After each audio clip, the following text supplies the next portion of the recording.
Chapter 445. Qin Yining was standing behind Pang Shao with his men. When he heard the tragic situation clearly, he felt as if his heart was being cut by a knife.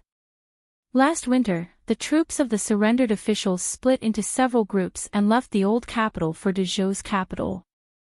They left the city riddled with holes and starving people to the common people. Although she had tried her best to take in many people and had land in the surrounding counties, taking in those people to work for her in exchange for food, no matter how rich she was, she couldn't save everyone. Moreover, it was impossible for Pang Zhao's shops on the streets and her fields in the distant countryside to remain untouched by the Earth Dragon's sudden change of fortune. Their losses were already so great. The harm that the common people suffered was even more unpredictable. Perhaps it was just like what they saw with Sister Lu when they first entered the city. Many people would rather end their suffering in such a resolute way and reunite with their deceased family members. Amidst the heavy atmosphere in the room, Gong Yu continued, "Wang Yi, the imperial court did not send any relief rice. The famine last year had already emptied the old capital. Although more than half of the common people died, the remaining people still need to eat every day. The location of this place is also special because it was once the capital of the Dian dynasty. Many of the wealthy families living here were once high-ranking officials of the Yan dynasty. Some of those officials were unwilling to become officials in Dezhou's imperial court. There were also some who were truly old and retired from their posts at home. Wang Yi, I can confidently say that there are more than 10 of these wealthy families in the old capital and the surrounding counties. The amount of grain in their hands accounts for 70% of the grain in the old capital." Gong Yu clenched his fingers and said angrily, "These wealthy families each took up so much of the grain. When I went to buy from them, they actually raised the price. The coarse rice that originally cost 9 maces of silver per pickle was now sold for 8 taels of silver per pickle. Tell me, aren't they profiting from a national disaster?" When Pang Shao heard this, her face darkened. Did Lord Gong go to those wealthy families? They all went. Gong Yu shook his head with a bitter face. They seem to have colluded with each other. If they want to sell rice, they will sell it for 8 taels of silver per dan. The commoners will not buy it at all. You said that when the Earth Dragon flipped over, the unlucky ones were the common people. Although those rich families were also affected, they had people. They quickly cleaned up their houses and made them impregnable. I wanted to climb over the wall, but I couldn't. Everyone's expression turned ugly. It turned out that it wasn't that there wasn't any food in the capital city. Instead, the food had been hoarded in the hands of the wealthy families. However, the wealthy families had banded together and refused to give in.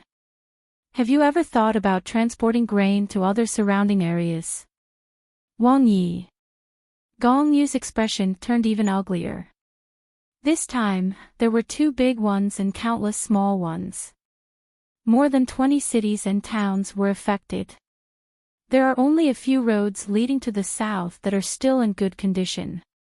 Even when I went to the neighboring counties to discuss and buy food, I had to walk and climb rocks to get there. Even if we can buy food, transporting it will be a problem. Pang Shao finally understood. Lord Gong. Lord Gong, it must have been hard on you. He patted the short and frail scholar's shoulder with his large hand. Your Majesty has always been concerned about this place. Unfortunately, you have to deal with someone like the County King of Yen. I'm sure that even if this king doesn't say it, Lord Gong is well aware that the state treasury is empty after years of war. Your Majesty can't cook without rice. I understand what Wang Yi is saying. Gong Yu sighed. Then, he stood up and said in high spirits, it is precisely during these difficult times that we, as subjects, need to work hard. You don't have to put it in a good way. Don't mention anything about sharing your Majesty's burdens. I pity the common people. Turning around abruptly, Gong Yu looked at Pang Shao and smiled bitterly. Wang Yi didn't see it. The common people in this city have suffered too much. After being seized by that bunch of bastards from the Yuchi family, we were exploited for so many years. There was a drought and a famine. Just as things were turning for the better, we were struck by an earthquake. Tell me, this lowly official saw it with my own eyes. Even this lowly official couldn't bear to see those miserable conditions. Unfortunately, I don't have the ability. At this juncture, I don't have money or food. I don't have the ability either. To put it bluntly, even if I had money, I might not be able to buy food. At this point, Gong Yu's face was full of tears. He lay on the table and cried. The bailiffs and constables around him also wiped their tears. Even the men from the Dragon Stallion army that Pang Shao brought with him lowered their heads sadly. Qin Yining pursed his lips. Seeing all this, he secretly made a decision. Pang Shao let Gong Yu cry for a while before sighing, "Official Gong, you don't have to be sad. What we need to do now is to look forward. We can't do anything for the common people who have died. What we need to do now is to let the common people who have survived live." Wang Yi. Hearing this, Gong Yu looked at Pang Shao emotionally. Good. With Wang Ye's words, I am willing to follow Wang Yi and do my best. We are all doing this for the common people. What's there to follow? I believe that if the two of us work together, we will be able to see a turning point. Pang Shao said with a smile. Only then did Gong Yu realize that Pang Zhao's achievements were so great that his words of "follow" and "do my best" could be easily misunderstood. However, he did not regret saying those words. This was because this war god Wang Yi looked like a reliable person. He was not like those people who only fished for fame. In his heart, he truly cared about the common people's lives. After the official business came to an end, Pang Shao called Qin Yining over and introduced her to Gong Yu. "Official Gong, this is my wife." Gong Yu had already seen Qin Yining. After all, she was such a great beauty. As long as one's eyes were not impaired, one would be able to see her at first glance. At first, when she came in with Pang Shao, Gong Yu had some doubts in his heart. He thought that she was a concubine brought by Pang Shao. Who knew that she was actually the princess consort? So it's the princess consort. Sorry for the disrespect. Gong Yu bowed. Qin Yining curtsied in return. Gong Yu quickly moved to the side to avoid her. "Princess consort, this is not appropriate." "It is appropriate. Official Gong has been guarding the old capital. Although the situation of the disaster victims is bleak, everything has been handled in an orderly manner. We came late. This place is all thanks to Official Gong's support. He was able to prevent the common people from getting infected and spreading the plague. Official Gong has worked hard and contributed greatly. This concubine is just a woman and can't help with official matters. Official Gong is a meritorious official. How can you not accept this concubine's bow?" Qin Yining curtsied again as she spoke. Gong Yu helplessly avoided her again. However, his heart was warm. It seemed that the rumors could not be completely trusted. Prince Zhongshuan and the princess consort were not unreliable people like the rumors said. Prince Zhongshuan was not cruel, and the princess consort was not seductive. They were both people who were very considerate of the common people. "Wang Yi, you can stay in the back office for the next few days. This subordinate will let my wife arrange your accommodation." Chapter 446. Gong Yu's wife, Jiang Shi, was in her early 40s. She was a tall, plump and charming middle-aged woman. However, although she still retained her charm, Jiang Shi's age was clearly much older than Gong Yu's. Gong Yu had no children, only 3 daughters. The eldest and second daughters were already married. Jiang Shi lived with Gong Yu's youngest daughter, Gong Miao, in the back yamen. The mother and daughter took care of old Madame Gong together. Pang Xiao and Gong Yu were discussing what to do next in the servant quarters. Qin Yining took Bing Tang and Ji Yun and followed Jiang Shi into the back yamen. Wang Fei, you must be tired from the journey. Later, this concubine will order someone to prepare hot water for Wang Fei to wash up. You will feel more relaxed. Qin Yining smiled and shook his head, saying, Gong Furen, please don't be so courteous. Now is the time of the disaster. The water in the well will be muddy. You should save the water that can be used to wash up. There's no rush. Jiang Shi was surprised to hear this. She had never seen a girl as beautiful and exquisite as Qin Yining in her life. She had thought that with her beauty, she would be arrogant before she was married. Now that she was a Wang Fei, her arrogance would multiply. She would be harder to serve. Who knew that she had misjudged? Qin Yining continued, I heard that old madam is also in the back yamen. Could Furen please introduce me to her? I want to pay respects to old madam. Jiang Shi was even more surprised when she heard this. Wang Fei's status is noble. We should be the ones paying respects to Wang Fei. Furen, what are you saying? I am young and a junior. Naturally, I have to pay respects to the elders. Do I need the elders to pay respects to me? That would be too much for me. Besides, Gong Darren has defended the old capital. Wang Yi and I admire him very much. Old Madam has contributed greatly to teaching such a loyal and virtuous official like Gong Darren. Whether it's for public or private reasons, I should be the one paying respects to old Madam. Jiang Shi was touched and moved when she heard this. She had been worried that the mistress who would not be easy to serve was such a transparent person. This was a pleasant surprise for her. Since Wang Fei has said so, if I stop you, it will seem distant. That's right. In the future, Wang Yi and I will have to disturb you for a period of time. If Gong Furen is always so polite, then we will feel uncomfortable living here. His Highness and official Gong have fought side by side. They are colleagues and friends.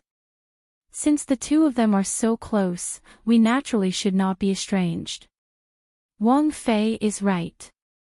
Jiang Shi smiled and said, My daughter Miao, is accompanying her grandmother right now. If Wang Fei doesn't mind, would you like to come with me?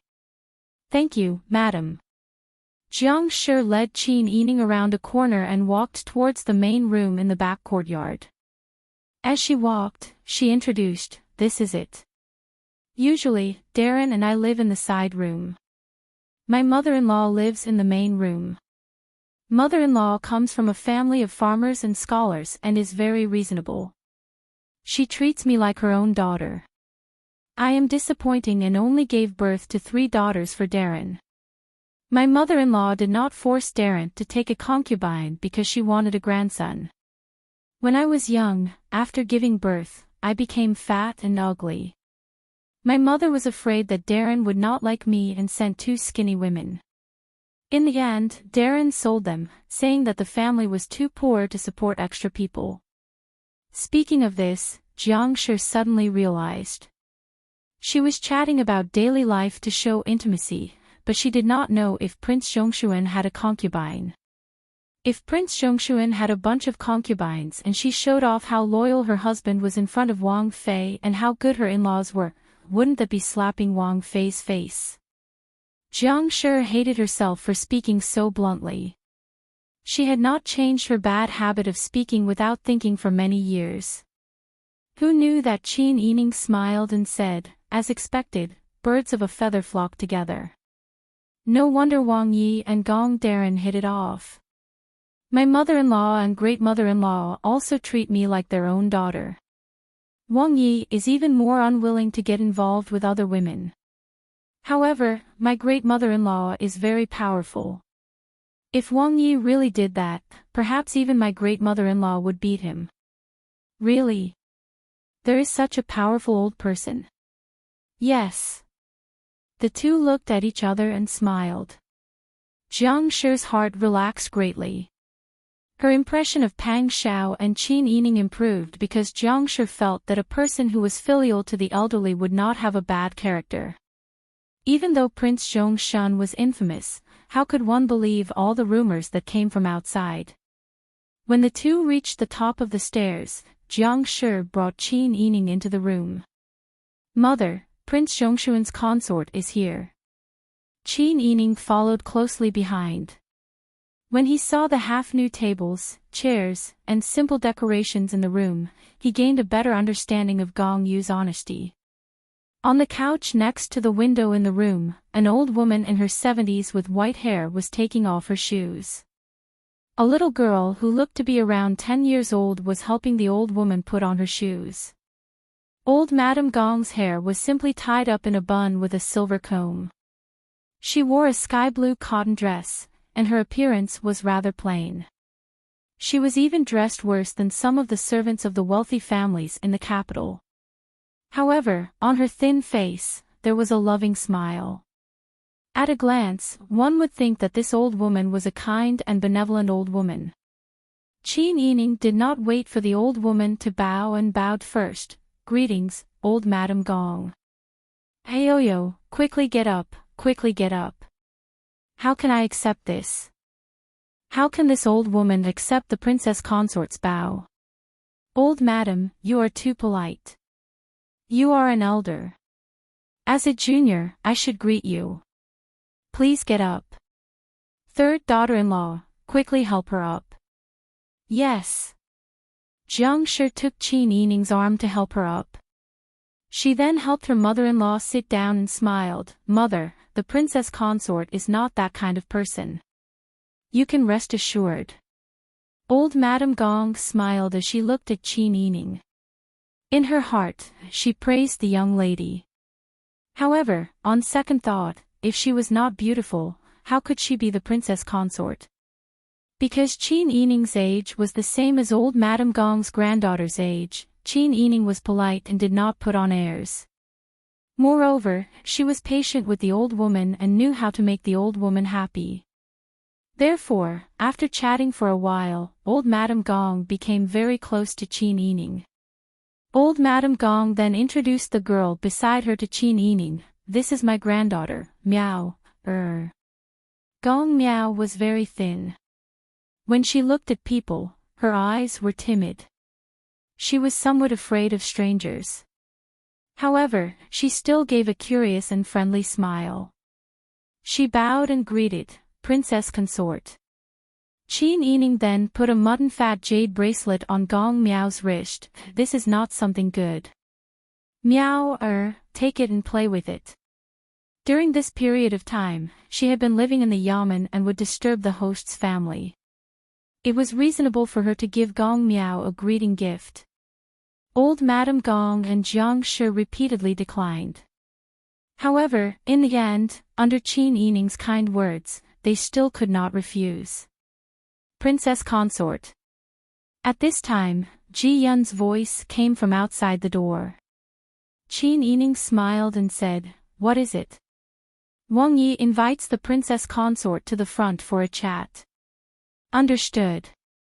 Qin Yining then stood up and bid farewell. "I will go first. I will disturb you again when I am free." Chapter 447. Qin Yining brought Bing Tang and Ji Yun to the front.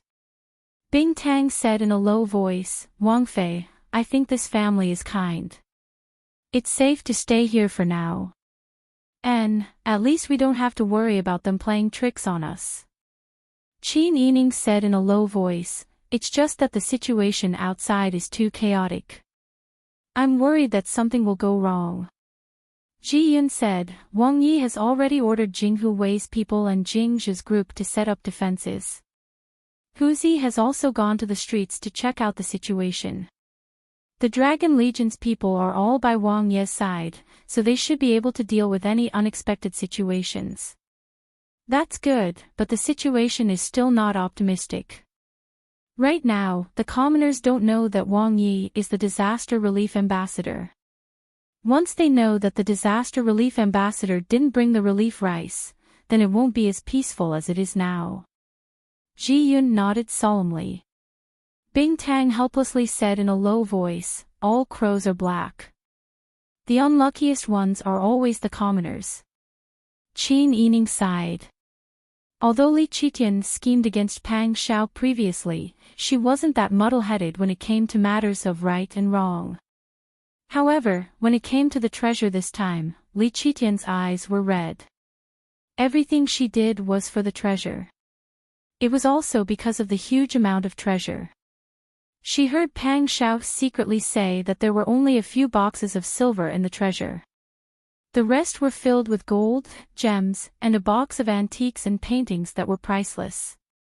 If they were all converted into silver, it would be more than 7 million silver. The annual military expenditure of the Dragon Legion and Tiger Legion was a huge sum of money. That sum of money was enough to support the two armies for 5 years. It was enough to solve Li Qitian's urgent needs. It was true that wealth moved people's hearts. In front of such a huge sum of money, Li Qitian also lost his principles. However, it was also his fault for being overly suspicious.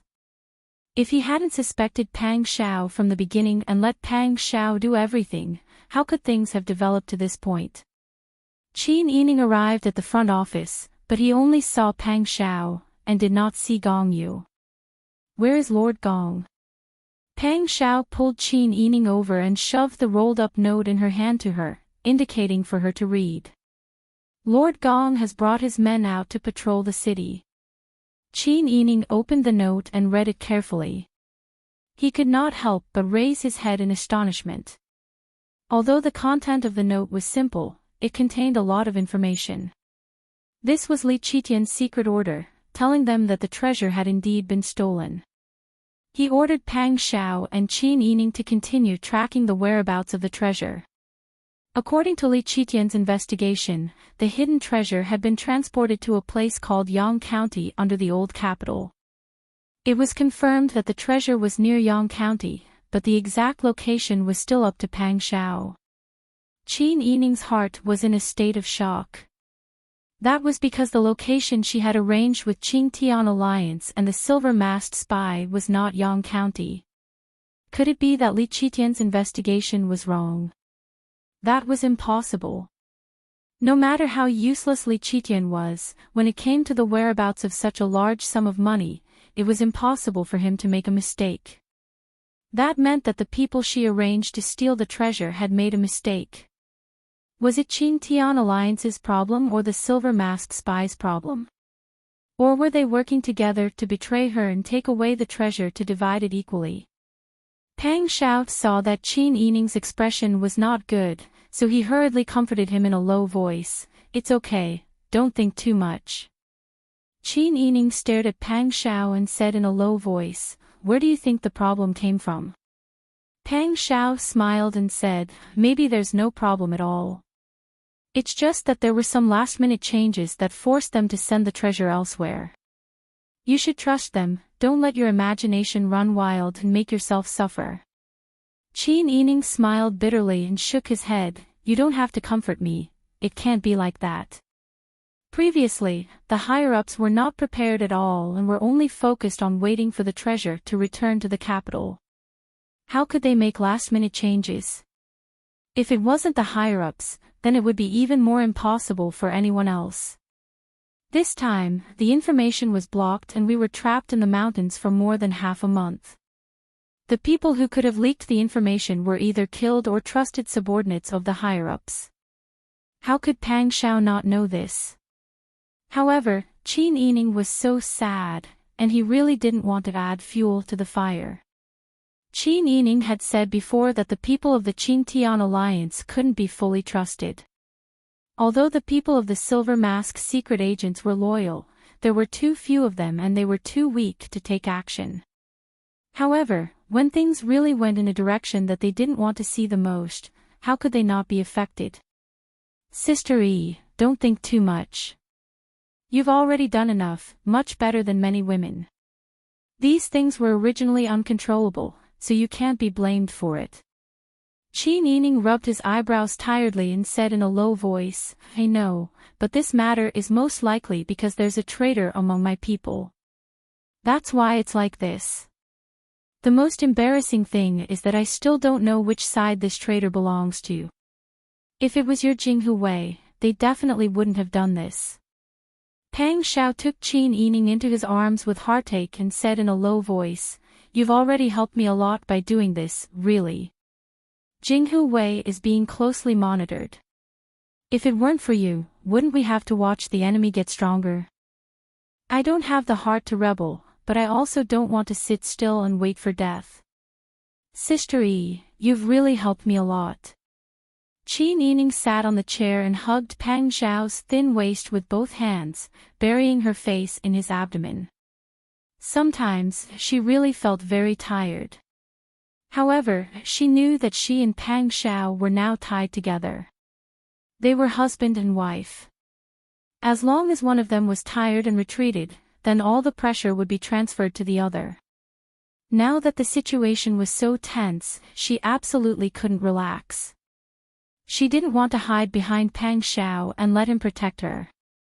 That way, she would only be a burden to Pang Xiao. She had to have enough ability to walk side by side with him. I'm fine.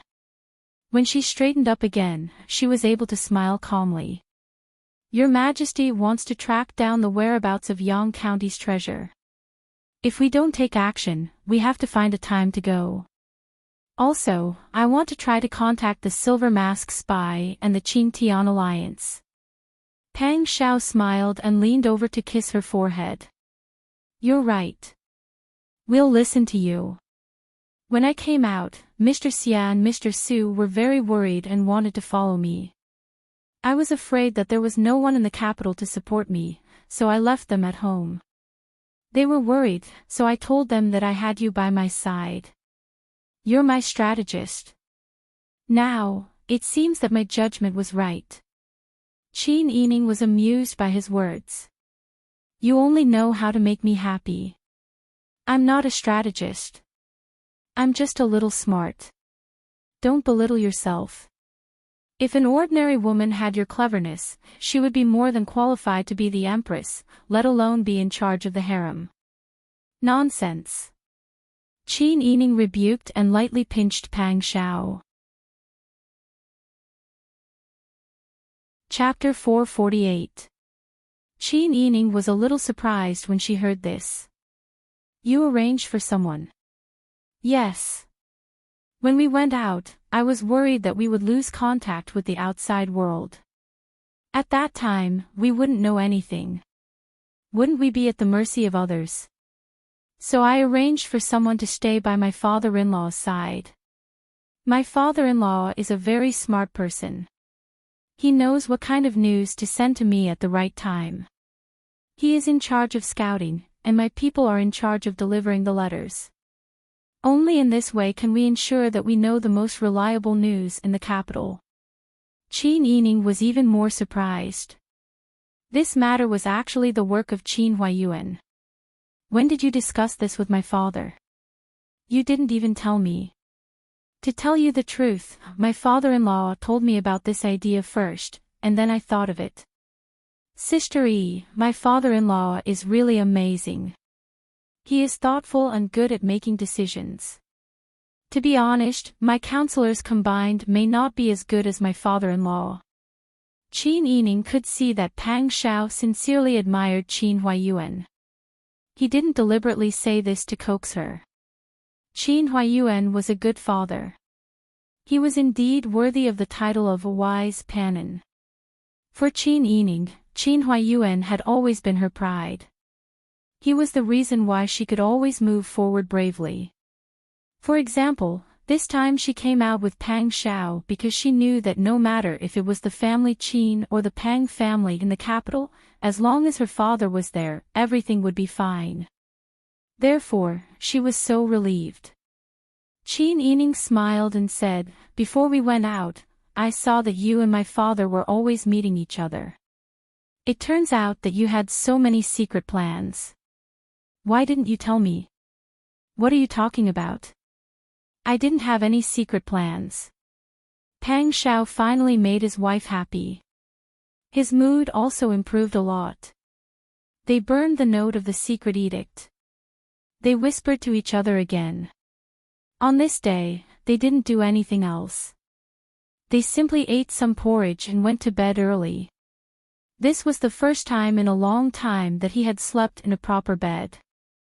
Qin Yining was so tired from the long journey that he fell asleep almost as soon as his head touched the pillow. Pang Zhao's body was strong, so traveling was not a problem for him. Therefore, he was still full of energy at this moment. However, Qin Yining was sleeping beside him like a warm and fragrant ball of jade. He had to be careful when he held her in his arms. How could he have other thoughts? It was a good night's sleep. The next day, Pang Shao went to the front office to discuss business with Gong Yu. Lord Gong, although we don't know when Your Majesty's rice will arrive, we should still set up a porridge stall and a medical shed. There are people starving to death every day, we can't just watch them starve to death. Otherwise, even if Your Majesty's relief rice and silver arrived, the people who died would have died in vain. Wang Yi is right. Gong Yu nodded in agreement and said, this official didn't dare to do anything before because I wasn't sure. The food in our granary is only enough for the people in the city to eat porridge for 10 days. This hasn't even taken into account how many people will arrive. We didn't set up a porridge stall before because this official ordered people to check. Every family still has food and can pick wild vegetables to fill their stomachs. It should be able to last for a while. That's why we thought of saving the rice for when they really can't last. It can also help them prolong their lives and wait for Your Majesty's rescue. Pang Shao agreed and said, Lord Gong is right. Your method is correct. At this time, we can't just say that we want them to eat until they are full. Instead, we want more people to survive. When the silver and food for the disaster relief arrives, the problem will be easily solved. As he spoke, Pang Shao took out a stack of banknotes and handed it to Gong Yu. Gong Yu looked at the stack of banknotes in shock. His lips trembled as he said, Wang Yi, this is. When we left, the princess consort sold the betrothal gifts and the valuable items in the dowry. Together with the silver from her dowry, the fields and shops, and her ancestral home, she gathered this amount of silver. Oh, there is also the silver that this king earned from the wars over the years. However, you also know that in the past, this king led the Tiger Army and had 100,000 men under his command. He earned a lot of silver and spent money like water. He didn't save much. These banknotes are worth 1,000 taels each. There are 50 banknotes in total. That's 50,000 taels of silver. Lord Gong, quickly use this silver to buy food. I believe that this silver will allow more people to survive. Wang Yi. Gong Yu's lips trembled. His eyes quickly turned red and tears almost immediately flowed down. The advisor at the side was already moved to the point of tears. The 4 bailiffs on duty also started sobbing. They were all locals. Their mothers and fathers had all suffered in the disaster. Some of them had lost their loved ones, while others were luckier.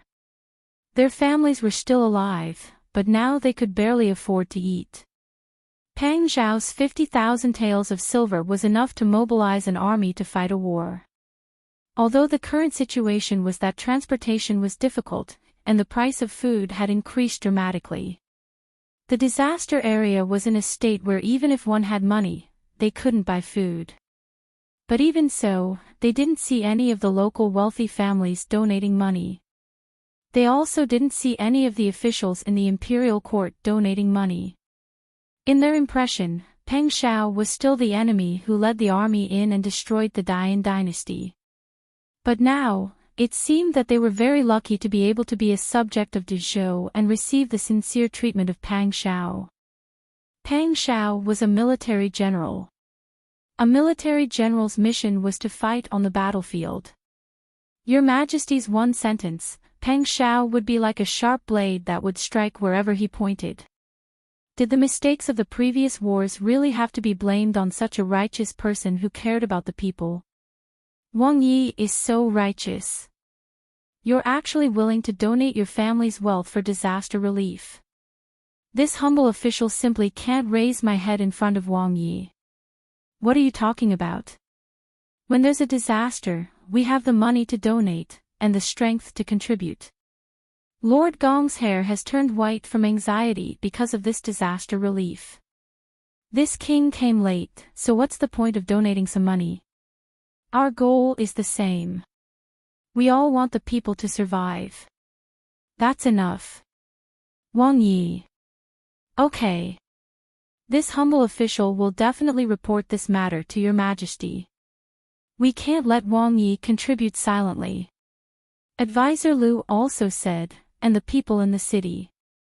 When we give out the porridge, we should let everyone know where the money to solve the urgent situation came from. Peng Shao waved his hand. This is all arranged by Your Majesty. What does this king do count as? Gong Yu and Advisor Liu both understood. Peng Shao did this not because he wanted to be meritorious, but because he didn't want to make any mistakes. He only hoped that the people would be able to benefit from it. If he really publicized it, it would instead cause the people in the imperial court to criticize him behind his back, saying that he had ulterior motives for winning over the people. Both of them understood and were moved. But on the surface, they nodded and said, yes, it's all arranged by Your Majesty. Peng Shao and Gong Yu discussed the order of inspection in the 4 districts under the old capital. But would this matter really be kept a secret even if Peng Shao didn't allow it to be publicized? When the 4 bailiffs on duty returned home, they told their families about this matter. Family members always had friends, and friends also had friends. It was clearly a secret that, I'll only tell you and you don't tell anyone else, but it was inadvertently publicized. Chapter 449. Qin Yining was dressed in a simple light green cotton robe and a black veil hat. She was dressed like an ordinary woman and stood at the corner of the street with the 4 silver-masked secret agents, Bing Tang, Ji Yun, and Jing Jia. Jing Jia asked in a low voice, Madam, should we continue to spread the news? They were afraid of exposing their identities outside, so they all addressed Qin Yining as Madam. Qin Yining nodded and said, Continue. We can't let Master take the blame for others. He doesn't want to spread the news, but we can. De Han said in a low voice, I'm just worried that the higher-ups won't like Master's achievements and will be jealous again. De Han was the most experienced of the 4 silver-masked secret agents who followed Qin Yining, and he was also the best at analyzing the situation. Qin Yining was amused by his words and couldn't help but laugh. That person wants to use the policy of fooling the people and make everyone think that they are blind and deaf. Otherwise, it will be difficult to control them. However, he doesn't think that no one is a fool. Is it hard to tell who is truly good to you and who is not? To determine how a person is, you only need to look at what he does, not what he says. And to determine how a person in power is, you only need to look at what the people eat and what they wear. At this point, Qin Yining turned around and led the group to the yamen. He said in a low voice, Right now, everyone is hungry and homeless. Every day, they are on tenterhooks, but a certain person is still thinking about the treasure. These were all her trusted subordinates. Even if they didn't know everything, they knew most of it. Young man sighed and said, That's why there is a saying, when the people prosper, the people suffer. When the people perish, the people suffer. At times like this, the unluckiest people are always the ordinary people. That's right. Everyone agreed in a low voice, but their hearts were filled with desolation. None of them had never suffered before. Only Bing Tang was born with a silver spoon in her mouth. However, her family was persecuted by an incapable ruler. In the end, she lost her home and became a servant girl from a young miss. As for Qin Yining, who had never enjoyed a good life since he was a child, there was no need to mention him. Therefore, they understood the suffering of the common people the best. He could understand their feelings the best. Most of the time, ordinary people didn't even care who was in charge of them. All they cared about was whether they could eat their fill and wear warm clothes. Could they not be disturbed by the chaos of war? Unfortunately, this was a chaotic world, especially the land of the Dayan. It was as if half of it had been cursed by someone, and disasters kept coming one after another. Sometimes, even the most basic food and clothing were extravagant hopes for them. The group of people returned to the yamen with heavy hearts. Pang Shao and Gong Yu were already preparing the horses with their men. Because the roads were severely damaged and often blocked by landslides, they could not travel by car and could only ride horses. Wang Yi, the roads in Yang County are not easy to traverse. We might need to climb over some rocks along the way. Wang Fei's body is weak, will she be all right? Pang Shao smiled and said, she's fine.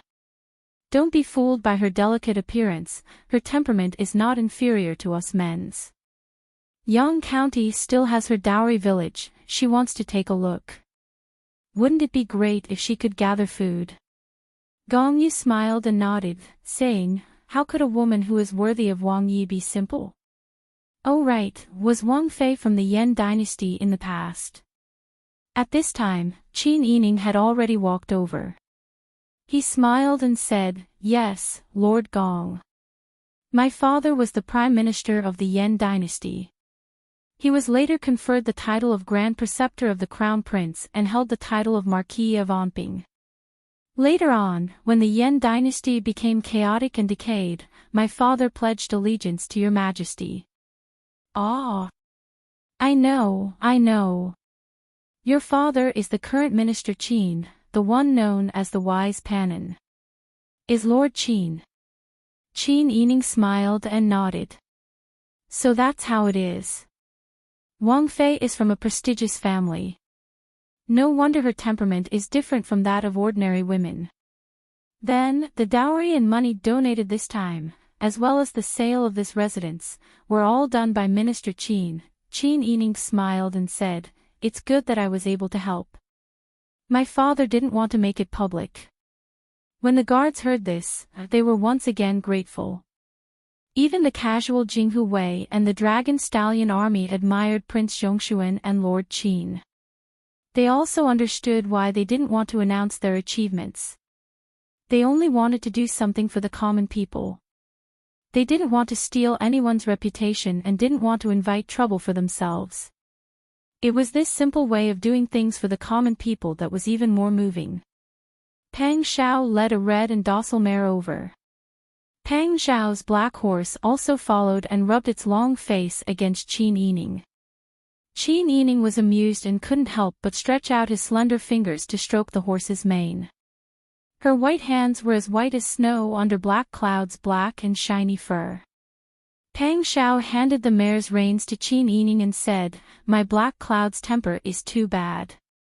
Although it likes you a lot, it will be dangerous if it becomes happy and starts running with you. This horse has good endurance and is docile. You can ride it. Qin Yining took the reins and smiled, okay, but you don't have to worry. My riding skills are not bad. In the past, I rode wild horses outside and even lived with a herd of wild horses for a period of time.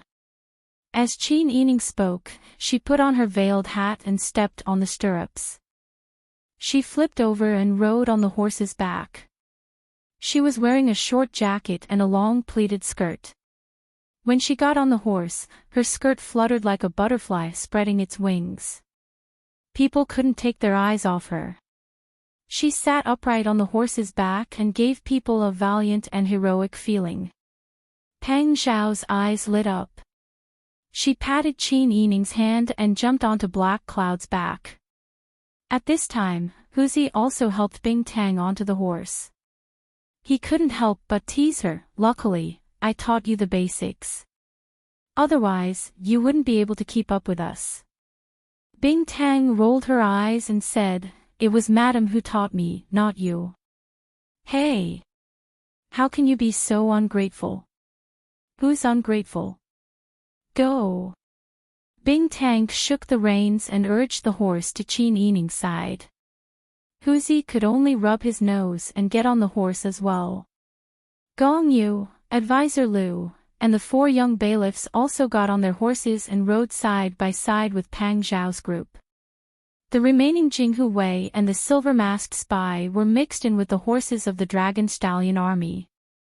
The group left the capital and headed in the direction of Yang County. Yang County was far from the old capital. If they didn't stop, they could reach it in half a day. However, that was when the road conditions were good. The road to Yang County was mostly mountainous. This caused landslides and boulders to roll down after the earthquake, making it impossible for horses to travel on the road to Yang County. There were even some places where there were no more roads. They had to lead their horses over the boulders and cracked earth. At first, Gong Yu was a little worried. After all, it wasn't strange for a lady from a noble family to learn how to ride a horse. Very few girls could endure such a difficult journey. When he came, he said those words in hopes that Pang Xiao would give up on bringing girls along. However, Pang Xiao didn't listen. He had no other choice. However, when they actually reached the mountainous road, Gong Yu, Advisor Liu, and the 4 bailiffs really opened their eyes. Qin Yining was extremely nimble and daring, but also careful. For example, in this section of the road, a huge boulder rolled down from the mountain and blocked the entire road. There was only a narrow road that could allow one person to pass through. However, this narrow road had a huge boulder on one side and a bottomless abyss on the other side. Even the horses wouldn't dare to move forward. Qin Yining stubbornly led her date red horse to the side and persuaded it to walk over. This made everyone have a whole new level of respect for her. There were even some who were timid and didn't dare to walk. However, when they saw that a woman was so powerful, they gathered their courage and walked over without hesitation. This group of people could be said to be trekking over land and water. After half a day's journey, they only arrived at their destination when the sky turned dark. Although this introduction was comprehensive, it was also slightly nondescript. However, when County Magistrate Li heard this, his eyes lit up. He quickly bowed to Pang Xiao and said, "So it's Wang Yi. My apologies. My apologies." Pang Xiao smiled and returned the greeting. He said, "This king saw that there were many disaster victims in the courtyard. County Magistrate Li, did you arrange for them to stay in the courtyard?" "That's right. Their houses were destroyed. I was afraid that if they were close to the ruins, they would get infected. That's why I arranged for them to stay in the courtyard. However, Wang Yi, has your Majesty's grain not arrived yet?" "I opened the granary to distribute porridge. Even if it's the thinnest porridge, it won't last much longer." This king is aware of this situation. However, this king was appointed in a time of crisis. Your Majesty's grain will probably be delayed. As soon as Pang Xiao finished speaking, County Magistrate Li frowned in frustration. Chapter 450. Just like Gong Yu, Magistrate Li had misunderstood Pang Xiao's actions because of his bad reputation. But now, after hearing such an explanation and hearing that Pang Xiao's family and Minister Qin from the Ministry of Rights were willing to sell their family property to buy rice for the people in the disaster area. Moreover, they were ordered not to publicize it. Magistrate Li was so touched that his eyes started to water. Nobody who mingled in the officialdom was a fool. Everybody had a scale in their heart. Pang Xiao donated the money, but he did not make it public. He did not sound the gongs or drums to announce it to the world. Yang County was so close to the old capital. If Magistrate Gong did not mention it, he would not know about it, let alone the emperor who was far away in the capital. Therefore, Pang Shao was purely doing things for the people in silence. He did not want to show off his achievements and was willing to hide behind the scenes and contribute silently. This method was much better than some people who announced that they were going to help the people in the disaster area with great fanfare but no one came. It was also much better than sending rice. Who would be willing to harm themselves to help others? Everyone present was well aware of the reason why they were silently contributing. Magistrate Li sniffed. When he faced Pang Shao and Qin Yining again, his expression became more serious. Wang Yi, don't worry. This official promises you that every penny you give will be used wisely. I will try my best to ensure that more people will survive. Magistrate Li's voice was loud and clear like thunder. It was enough to express his determination. Pang Shao was affected by his emotions and was moved for a moment. He nodded and said, I believe that if we work together, we will definitely be able to save more people. Magistrate Gong and Magistrate Li's blood was boiling. They nodded heavily at the same time, definitely. The sky was already dark. Everyone rested in the government office for the time being. There were many mosquitoes. Pang Shao was worried that Qin Yining would get a fever from being stung by poisonous mosquitoes. He did not sleep much that night. From time to time, he would get up to help Qin Yining get rid of the mosquitoes. The next morning, Pang Shao still looked refreshed. No one could tell anything was wrong with him. After Qin Yining served him well, he got up and accompanied Pang Shao to patrol outside. The disaster in Yang County was slightly lighter than the old capital. Perhaps it was because it was no longer the center of the earthquake, and there were not many tall buildings and brick houses, so the number of casualties was much lower. They patrolled the city and found a few big families. The walls had been repaired, and one family had even raised the walls a little. Doing so was like revealing 300 taels of silver here. It wasn't hard to guess that they must have stored grain in their residence. Magistrate Gong asked Magistrate Li, are the grain prices of the Ding and Pei families still the same? County Magistrate Li nodded bitterly. Not only did he refuse to lower the price, but he also asked a few more times. He even had the intention of raising the price. Gnashing his teeth, Magistrate Gong cursed under his breath, these filthy rich bastards. They used to exploit the people in Dian, and now they even dare to eat the flesh of the people. I think they just want to demand an exorbitant price from the government. They want to get some money from the disaster. If the government can't take out the money, they will have a reason to say that Your Majesty doesn't want to give the people food. Pang Zhao's deep voice was full of anger. It was not hard to see his anger from the bulging veins on his forehead.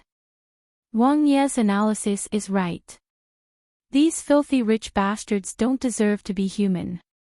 We should teach them a lesson. County Magistrate Li was young, so he was more impulsive. Pang Shao was domineering and straightforward. His thoughts were the same as County Magistrate Li's. Hearing this, he said in a deep voice, "Don't worry, this king will go and talk to them later." He was on an expedition. If he was serious, he could intimidate people with just a glare. Seeing this, County Magistrate Li and Magistrate Gong became more confident. As long as Pang Shao was willing to work hard, they believed that the people's food problem would be solved. For a moment, the two of them felt that Pang Shao had a backbone after he arrived. When Pang Shao, Magistrate Gong, and County Magistrate Li were patrolling with Private Advisor Lu and the others, Qin Yining was also moving alone with the people around him. They were looking around the city for possible signals left by the Qing Tian alliance. Since Your Majesty said that the treasure might be in Yang County, if the treasure was not taken by the Silver Mask secret agent, then the Qing Tian alliance would definitely take it. If the Qing Tian alliance completely betrayed her and did not care about facing the crazy revenge of Qin Yining and Pang Shao, then it would be another matter. Otherwise, the Qing Tian alliance would definitely contact her. Qin Yining. The group moved separately and finally found the 3 signals left by the Qin Tian alliance. Madam, look, these signals mean that they want you to go to the mountain in the north. It's the mountain we passed by yesterday. Qin Yining nodded and said, destroy all the signals. It's fine as long as we know it in our hearts. Yes. Young man immediately accepted the order and quietly destroyed all the markings. Ji Yun and Bing Tang whispered, Madam, do you plan to go? Bing Tang anxiously advised, Madam, it's best if you don't go. They changed their mind at the last minute and didn't tell you where they put the things. Now that they suddenly appear and want to lead you to this kind of worrisome mountain road, they don't have good intentions at all. Yes, Madam, I also think it's suspicious. De Han also said, you should be more careful and make a decision after discussing with Master. Don't go alone and fall into their trap.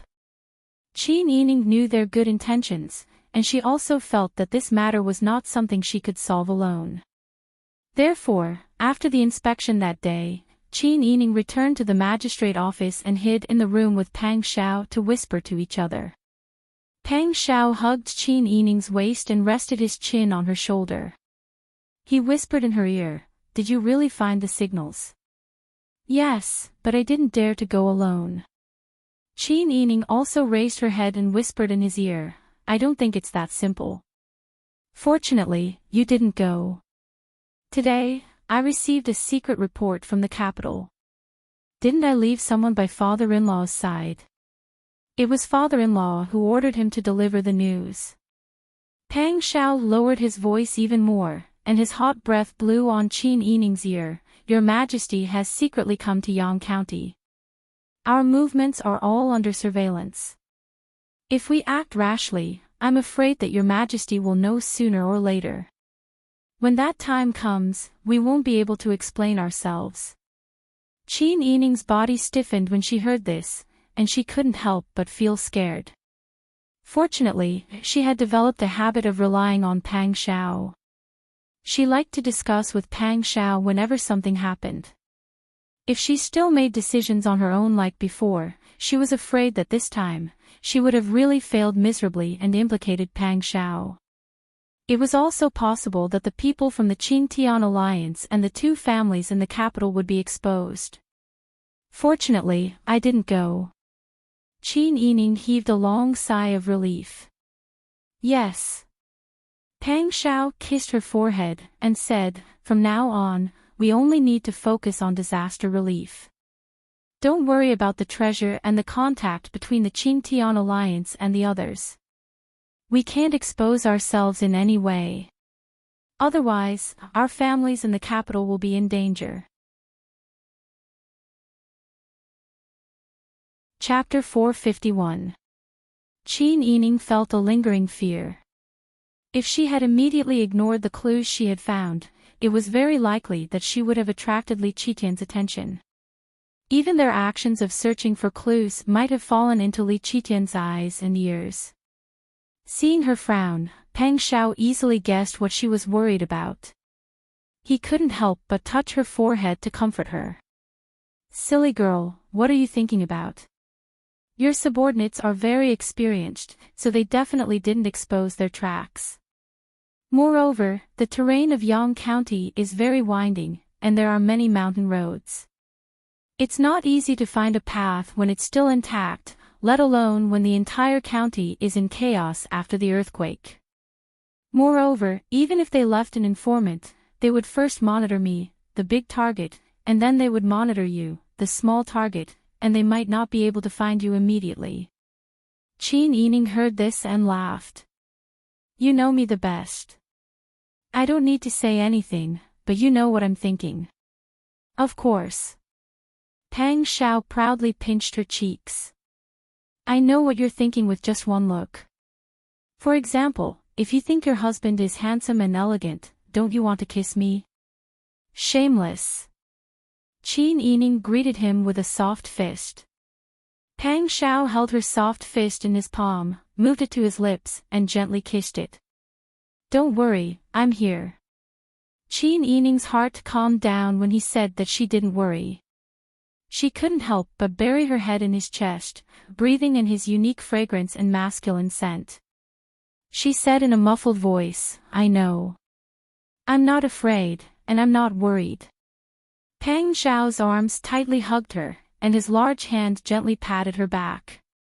Other than Qin Huayuan, the rest of the people around her relied on her. She was very smart, and she could take charge of things on her own. She was even more decisive than many men. However, everyone forgot that no matter how strong she was still a young girl. And he was 8 years older than her. Did he want her to be on tenterhooks when she was by his side? Pang Xiao whispered in her ear as if he was making an oath, "Don't worry, leave everything to me." She was like a well-behaved little animal, nodding in his arms. Her hair rubbed against his chin, causing a burst of itchiness. The two of them quietly spent a moment together, and then went out to arrange the disaster relief. Everything looked like the old capital, cleaning up the ruins, building the porridge and medical sheds. Everything was carried out in an orderly manner. Magistrate Gong even allocated a portion of the money donated by Pang Xiao to Magistrate Li. Magistrate Li had the same difficulties as Magistrate Gong had. A stone's worth of coarse grains price. Making. And they raised the price by 2 taels in just 2 days. Magistrate Li looked at Pang Xiao. "Wang Yi, what should we do next?" Pang Xiao rubbed his chin and turned to Qin Yining. "We can only negotiate with them now. If only I still had soldiers in my hands."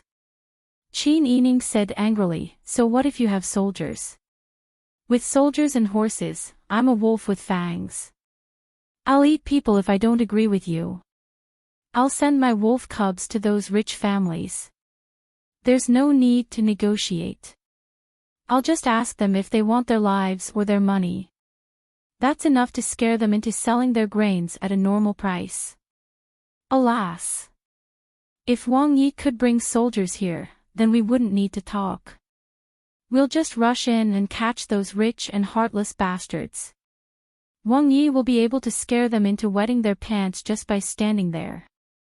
The bailiff couldn't help but agree. However, without military power, Pang Xiao was like a wolf without its fangs.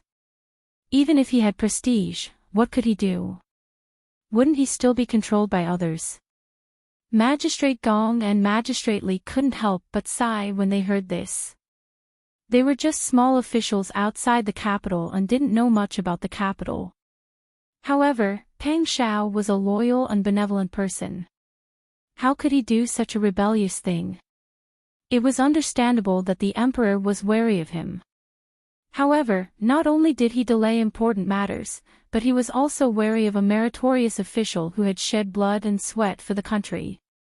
It was really disappointing.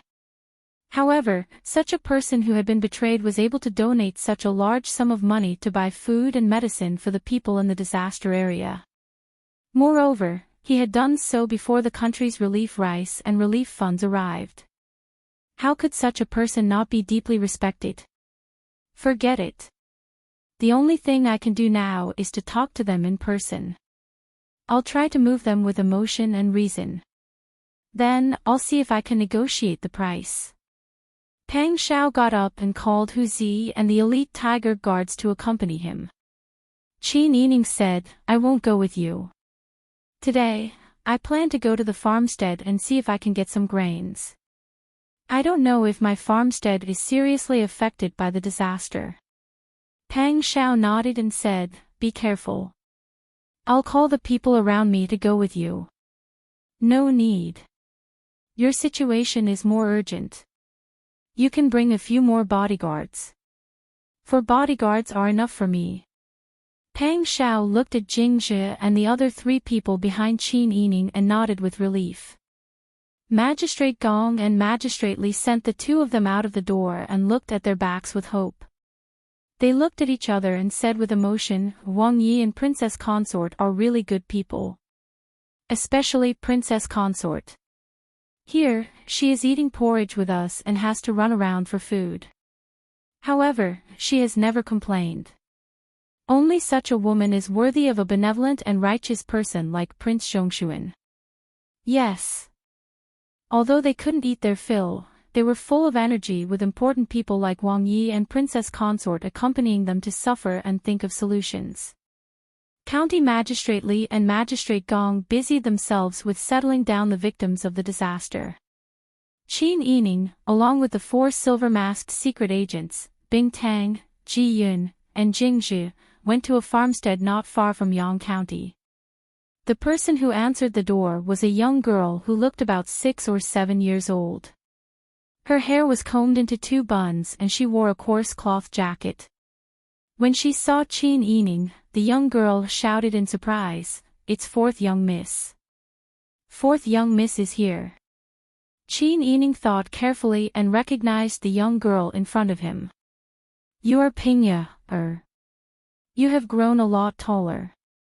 I almost didn't recognize you." Back on Changchun Mountain, Qin Yining had taken in many disaster victims in the Ning Garden that Pang Xiao gave her. Pingya, was one of them. He didn't expect Master Zhong to arrange for her to live in a farmstead in Yang County. It's really 4th young miss." Hearing Pingya's call, several people ran out of the farmstead. When they saw Qin Yining, they all bowed and greeted him. "4th young miss. Benefactor, why are you here? Quick, quick, quick. Please come in and have a seat." Chapter 452. Although Qin Yining was the master of the farmstead, when he saw these familiar faces that he had helped before, Qin Yining felt much more at ease. "Benefactor, why did you come here personally?" "It's not easy to travel when the earth dragon overturns," said Chief Zhang. "That's right, Benefactor. It's very dangerous on the road. Besides, you don't know this, but the earth dragon overturns once every few days." "I don't know what's going on," said Madame Ding, the wife of Chief Zhang. Qin Yining asked with concern, "Is everything all right in our farmstead? Is anyone injured?" "Sigh, a few houses were destroyed, and more than 10 people were injured. The mother of one of the houses was hit by a falling beam, and she passed away immediately." Qin Yining sighed and said, "Sigh, it's natural and man-made disasters. The ones who suffer are the commoners." Madame Ding said, "Benefactor, you are kind. Back then, it was all thanks to you that we were able to keep our lives. We are already lucky to be able to settle down in the farmstead, have food to eat, clothes to wear, and a house to live in. We can even spend the new year peacefully. Benefactor, you have already done your best for us. Don't be sad." Chief Zhang also said honestly, "That's right. Our farmstead is still in a better state. It's all thanks to Master Zhong building us sturdy houses. Most of the houses are fine after the earth dragon overturns." "That's good." Qin Yining sighed and said, "I came here this time under Wang Ye's orders. The national treasury is empty, and your majesty did not provide any food or money for disaster relief. I believe all of you know about the tragic situation in the city. I can't bear to see so many people starve. Do we still have any extra food in our farmstead?" "Benefactor, there was a disaster last year, and we only managed to harvest 1 crop this year. We do have food, but not much. We do have some sweet potatoes." Qin Yining said, "Leave enough food for everyone in the farmstead. Help me load the rest into the carriage. I'll send it back to the congee stall in the city later. I hope that more people can survive."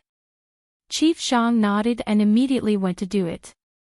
Madame Ding wanted to say something but hesitated. Qin Yining smiled and said, "Mrs. Ding, if you have something to say, just say it." Benefactor, I know it's not my place to say these words. Benefactor, you're kind and only want to save more people. There's such a big court, can't they take out a single coin? I think someone saw your kindness, Benefactor. As long as you came here and saw the suffering commoners, you would naturally take out money to buy food. This is one of the reasons. Secondly, our ability is limited. Even if you donate all your food, it's impossible to save a lot of people. When they see the number of casualties, no one will be surprised. They will remember how much you donated, but they will only see how many people died. Sigh. I also know that these things belong to you, but I just can't bear to see my benefactor suffer. When Qin Yining heard this, he smiled emotionally and said, "Thank you for your straightforward words, Mrs. Ding. I understand what you mean. I will carefully consider this matter. Also, Wang Yi will probably think of a way to solve the food problem.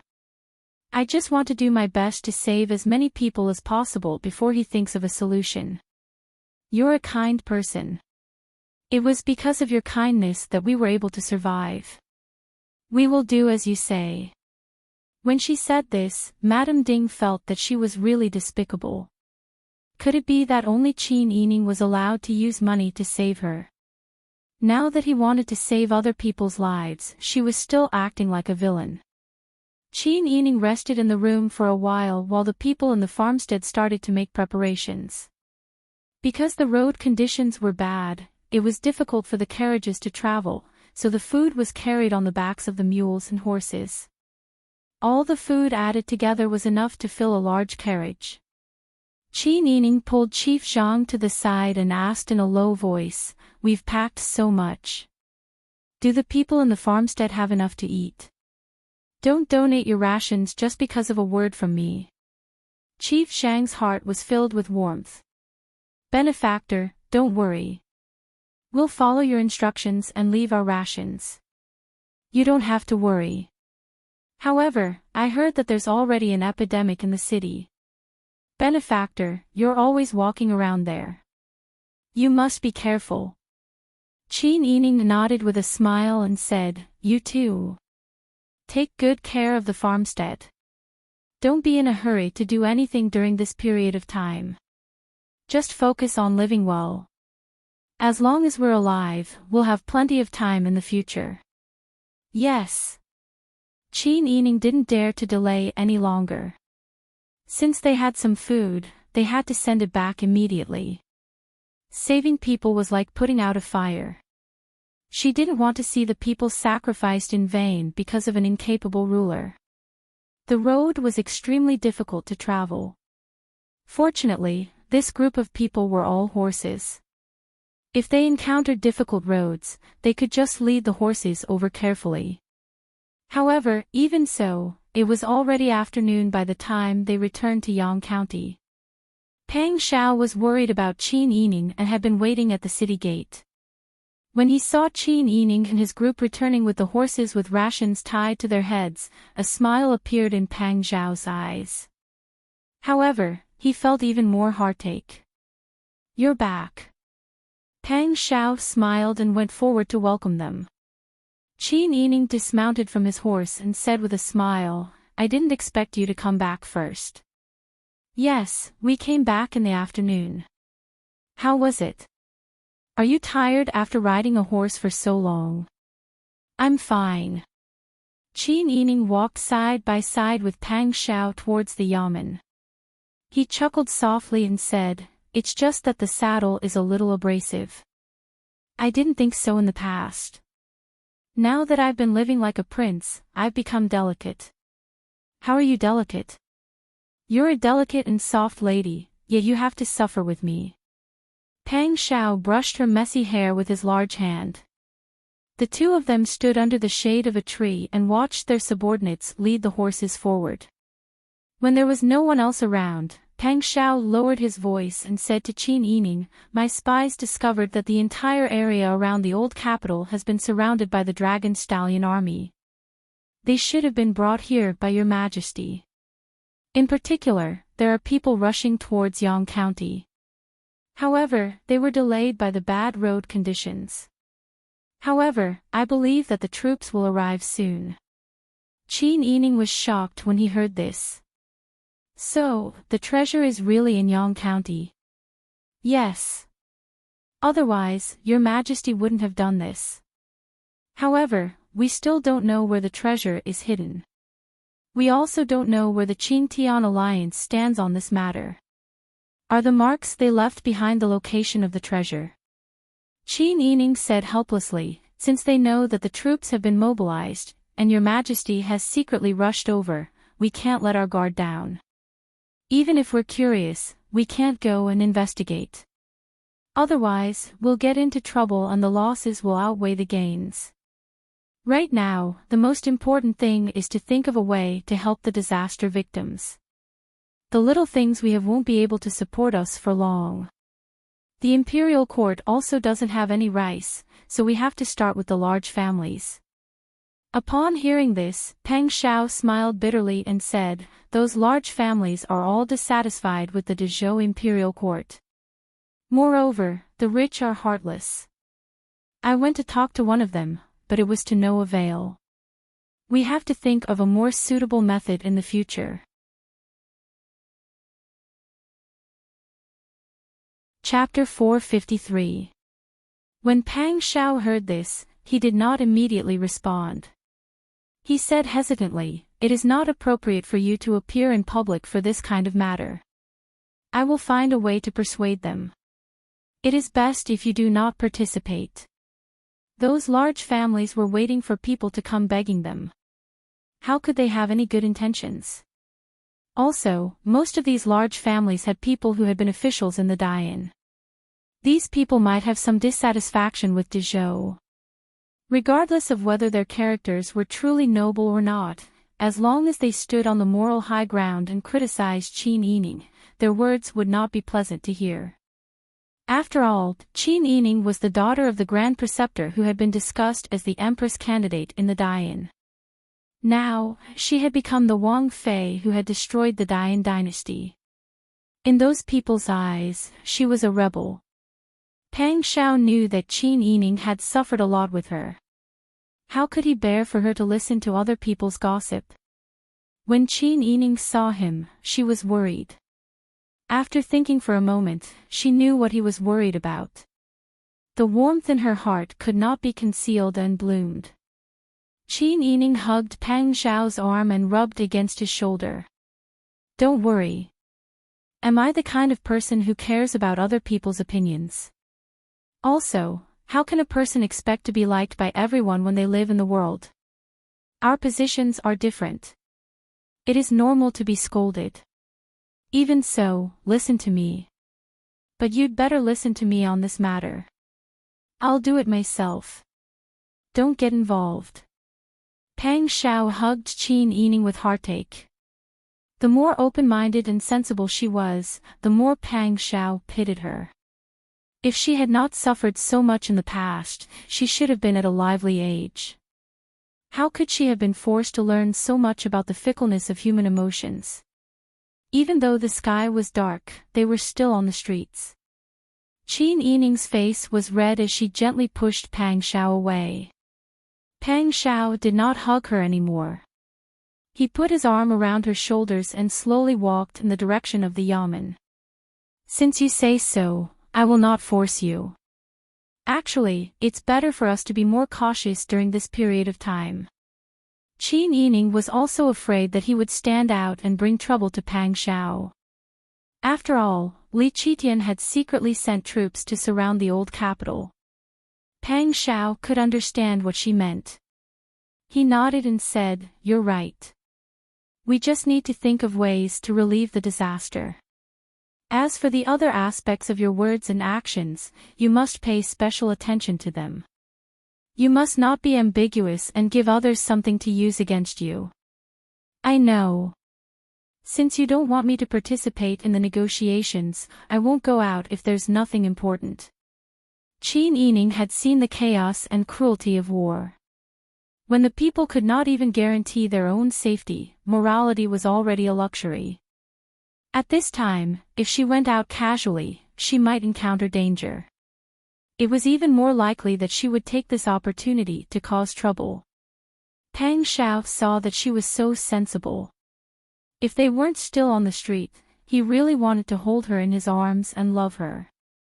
When the two of them walked near the porridge stall, they saw that there was already a crowd in front of them. Outside the small porridge stall, hundreds of people were crowded together. Their dry and dirty hands were holding up broken bowls and pots, fighting to be the first to eat a spoonful of porridge. The strong people squeezed in front, while the old, weak, women, and children were isolated from the crowd. There were also children crying, the old people choking, the broken walls on both sides of the road, and the old trees that were almost stripped of their leaves and bark. All of this caused a heavy blow to Qin Yining and Pang Zhao's hearts. After seeing this, they couldn't help but feel a chill and anxiety in their hearts. What treasure? What fight? These were not as important as a stone of grain right now. These were the people who had been struggling in the disaster area for 2 months after the earthquake, with no one showing any concern for them. They had suffered disaster after disaster. The emperor of the old country was a fatuous ruler, and the emperor of the new country only cared about finding treasure and did not care about them. When the gods fought, the mortals suffered. What was wrong with them? Pang Zhao's molars creaked as he gritted his teeth. He pulled Qin Yining and turned to leave. When the voices of the people gradually faded away, Pang Zhao said, "We can't go on like this.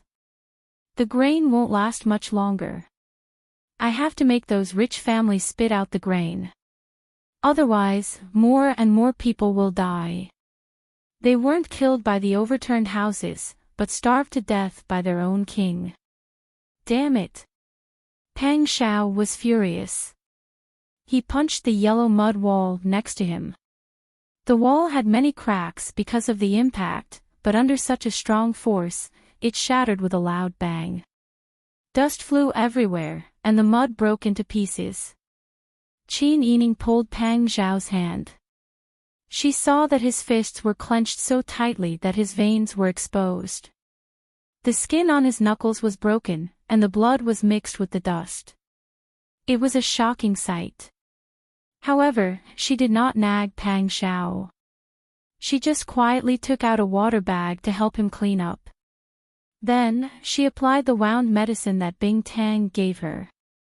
Finally, she wrapped the wound with a light green silk handkerchief. Pang Zhao's initial anger had already turned into smoke under Qin Yining's gentle care. At this time, his heart was as calm as water. He looked down at the woman who was carefully bandaging his wound in front of him. No matter what happened, as long as she was by his side, he could withstand it. He had to withstand it. Because he was a man, and now that he had a family, he had to hold up the sky for her. Sister-y, Pang Zhao's tone was apologetic. Qin Yining smiled and pinched his stubbled chin. Don't hurt yourself like this next time. This is a disaster area.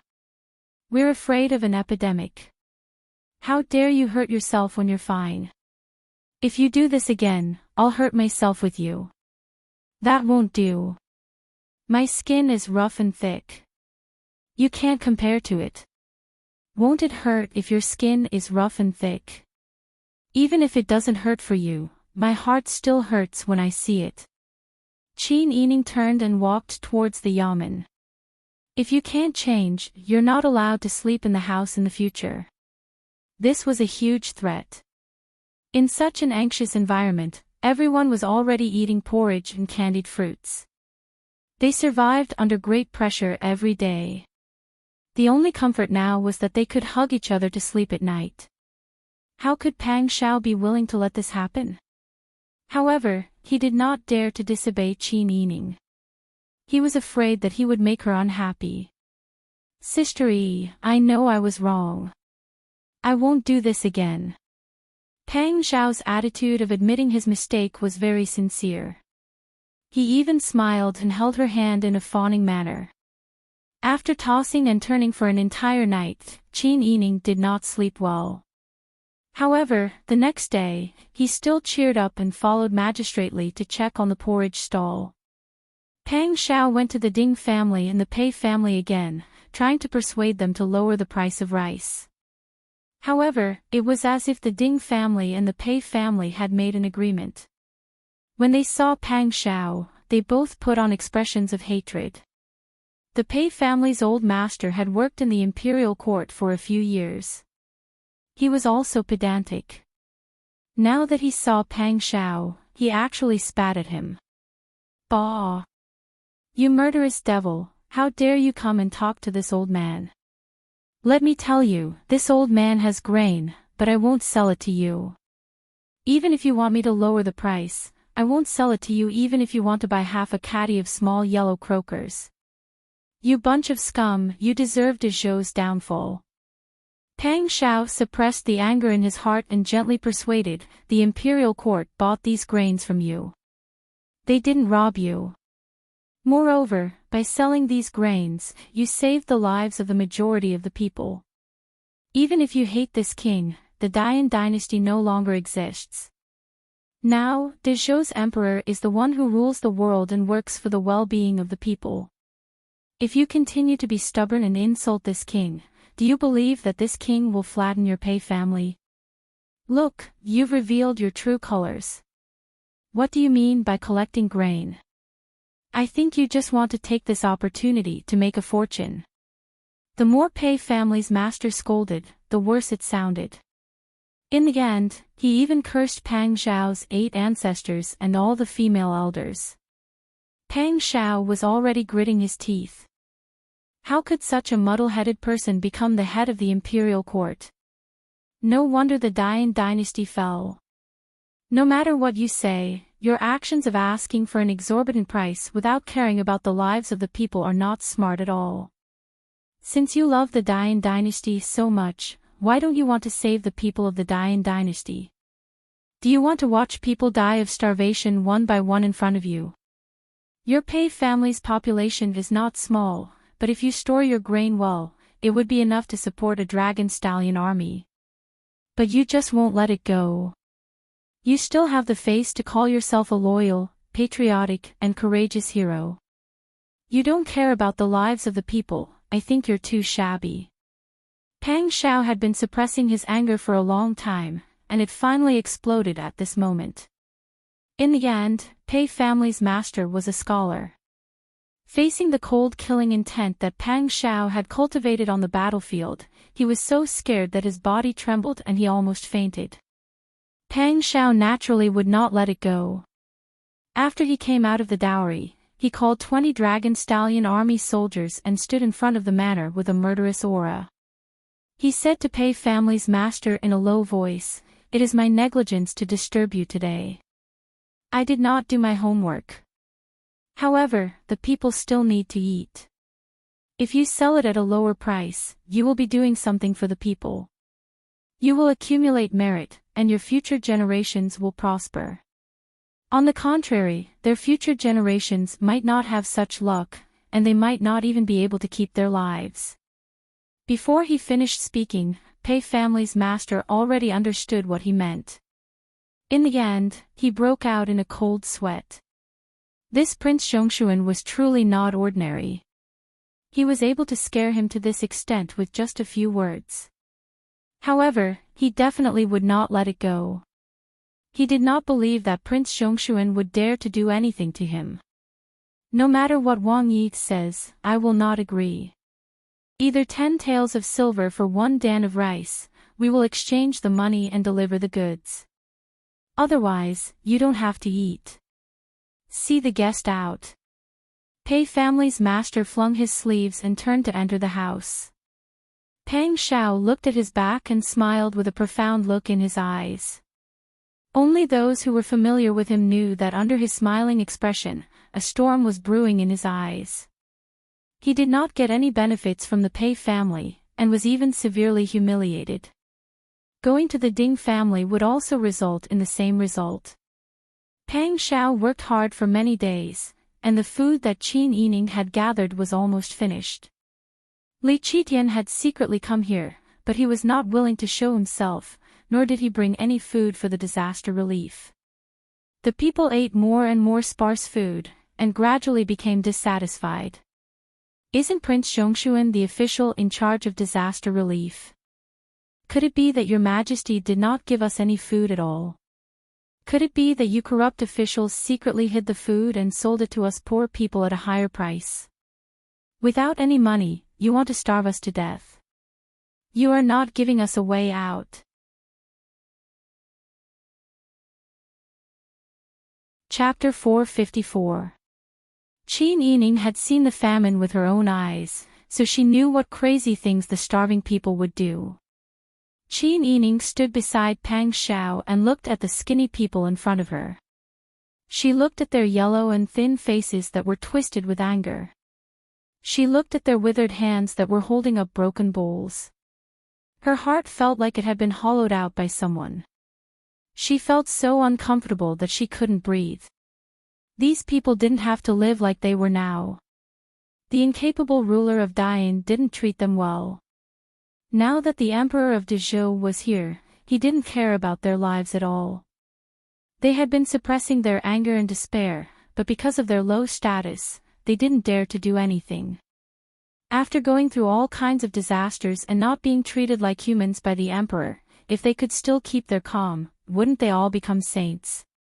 Qin Yining felt that she couldn't not hate them at all. Moreover, they were now in the midst of a famine. What should we do? What should we do? Qin Yining unconsciously grabbed Pang Xiao's hand. Pang Xiao felt the cold touch of Qin Yining's hand. She couldn't help but hold it tightly in her hand, using her palm to warm her up. She actually had to watch such a scene. It was really too much for her. Pang Xiao comforted her by rubbing the back of her hand with his thumb. Then he said loudly, "Everyone, please be quiet. Listen to this king." "No. We won't listen. You are all corrupt officials. You embezzled the relief food that the imperial court gave us. Every day, you use some plain porridge to fool us. We surrendered in Dian, so we aren't humans in the eyes of the Zhou dynasty. We want to eat. We want food." The people were all talking at once. If it was any other time, this kind of scene would have caused the crowd to become agitated and shout. However, the starving people did not have the extra energy to shout. Even when they were talking to Pang Xiao, they had to say a few words and then gasp for breath. They were not pure mobs, so Pang Xiao could not bear to use violence to curb violence. He could only shout, "Everyone, be quiet." Everyone knew that Dezhou had been embroiled in wars for years. Originally, it was because they had taken over Beiji's mess. In addition, Dian's previous emperor had deliberately exploited the people's wealth. He had even exchanged the tax grain for money and hidden it away. These people are all extremely intelligent people. They're not good at governing a country, but they're all experts in scheming. They hid the money so that Dezhou doesn't have that much money to take. Your Majesty's heart is for the people, but everyone understands the principle of a clever housewife cannot cook without rice. Moreover, this is a disaster area. After the earthquake, the roads in and out were all blocked by boulders that rolled down from the mountains. Some of them were even cracked and damaged. The carriages that transported the food could not reach the city. That day, in order to get food for everyone, the princess consort, a young girl, had to travel for an entire day to get some rice and sweet potatoes. In order to let more people live and wait for your Majesty's food, we could only make porridge with the limited food. To fill everyone's stomachs and fill their stomachs. Pang Xiao's deep voice spread far and wide. The chaotic scene quieted down for a moment. This king assures everyone that whether it's your Majesty, this king, or every court official and bailiff here, everyone has the same goal. That is to let the people in the disaster area live and let more people live. Your Majesty has always been thinking about this place. The relief funds and food will be here soon. I can empathize with everyone's hunger, but no matter what, everyone should persevere and live. At this point, Pang Xiao laughed self-deprecatingly. Everyone says that I am a demon who kills without blinking an eye. then I will bear this title. Right now, I only hope that everyone can maintain their rationality, conserve their strength, and do their best to wait for the rescue from the capital. In order for the majority of people to live, I, this demon, have to be a bad person. If anyone incites them again, this king will not let them off easily. Pang Zhao's words made everyone quiet down. At this time, everyone seemed to remember that Pang Zhao was not a vermin who lived like a pampered rice worm. He was a strict soldier. He was even more trustworthy than those people in Jianghu. What he said should be what he received. This thought appeared in the hearts of the people. However, they had only given their trust and hope once. What did they get in return? It was the abandonment and betrayal of the imperial court. The previous dynasty was like this, and the current De Zhou dynasty would still be like this. They would only use nice words to coax them. At the crucial moment, they would still be the ones who would be sacrificed. Some of the people began to sob. Someone angrily shouted, "You are threatening us. We have so many people. No matter how strong your people are, how many can you have?" Exactly. Hand over the food, hand over the food. Unexpectedly, Pang Zhao's speech did not stop the riot. Instead, it seemed to be getting more and more intense. Under the hunger and anger, the disaster victims surged forward like a tide. If Pang Zhao's tiger army was still present, it would be fine. However, the 20 or so Dragon Legion soldiers and Pang Zhao did not have that kind of tacit understanding. In addition, there were already officials in the yamen. Even if these people punched and kicked in the crowd, they could not stop the disaster victims. Seeing those people rush toward the yamen, Pang Zhao quickly pulled Qin Yining to the side. The disaster victims rushed into the already dilapidated yamen like a swarm of locusts.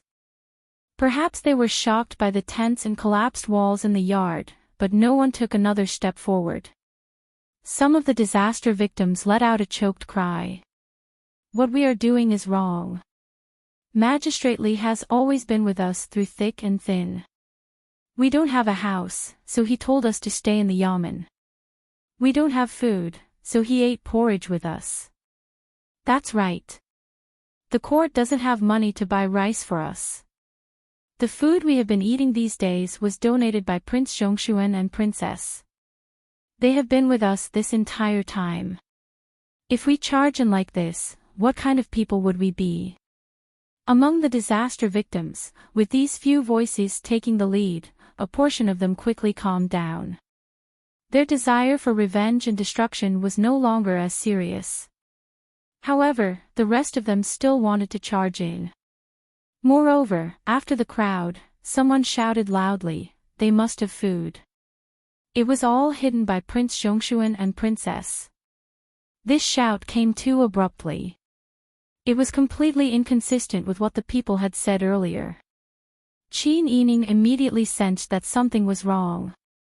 "Wang Yi, someone is fanning the flames behind the scenes." "I know.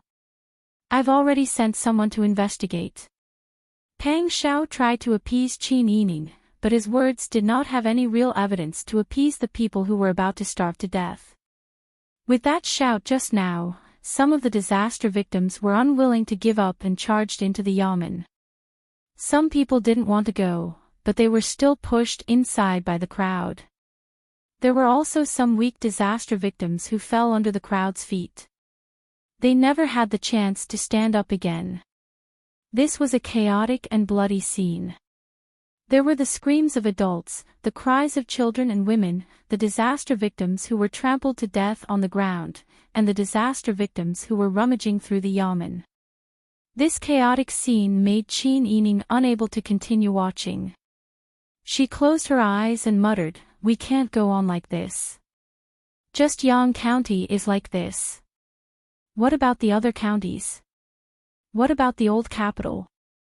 I do suspect that someone is fanning the flames behind the scenes, but the most important thing is that we really don't have any food." Pang Zhao frowned and held Qin Yining in his arms. He said in a low voice, "The food is in the hands of the wealthy families. However, they won't let go. I can only continue to discuss with them." Qin Yining moved her fingers.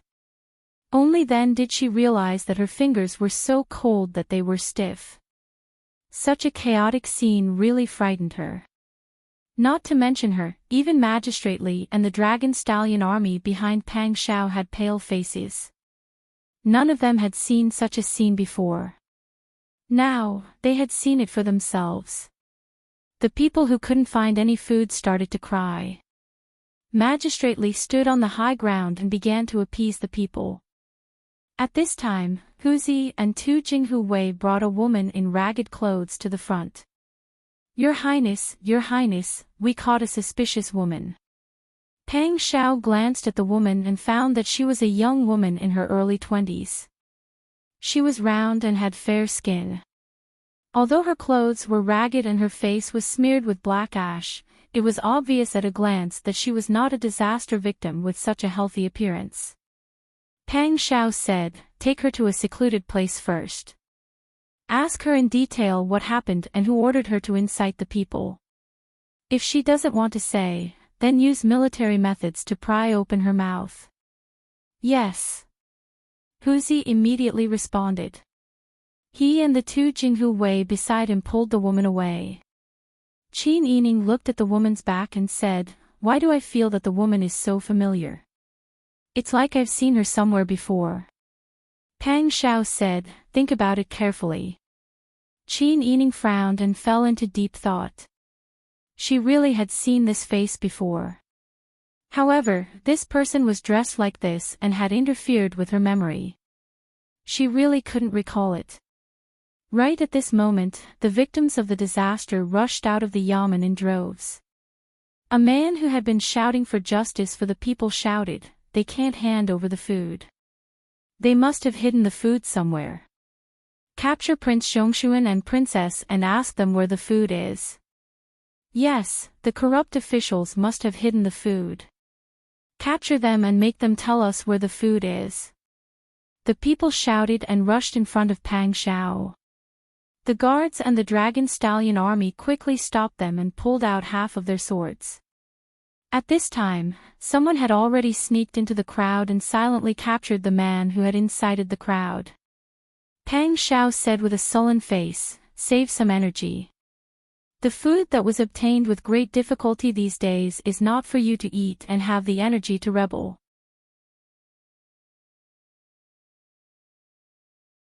Chapter 455.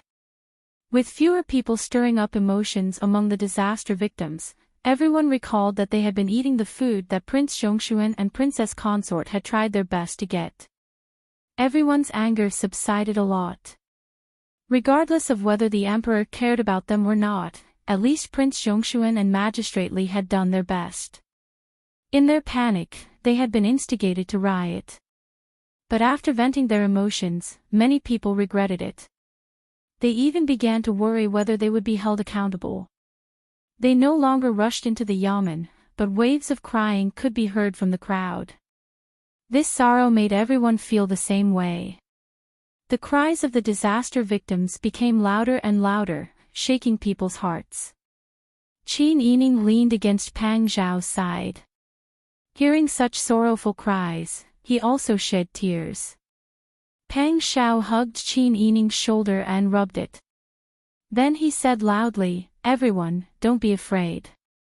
Since this king has received the imperial edict to come here, he will definitely do his duty as the disaster relief ambassador." The earthquake caused many roads to be destroyed, making it even more difficult to transport food into the city.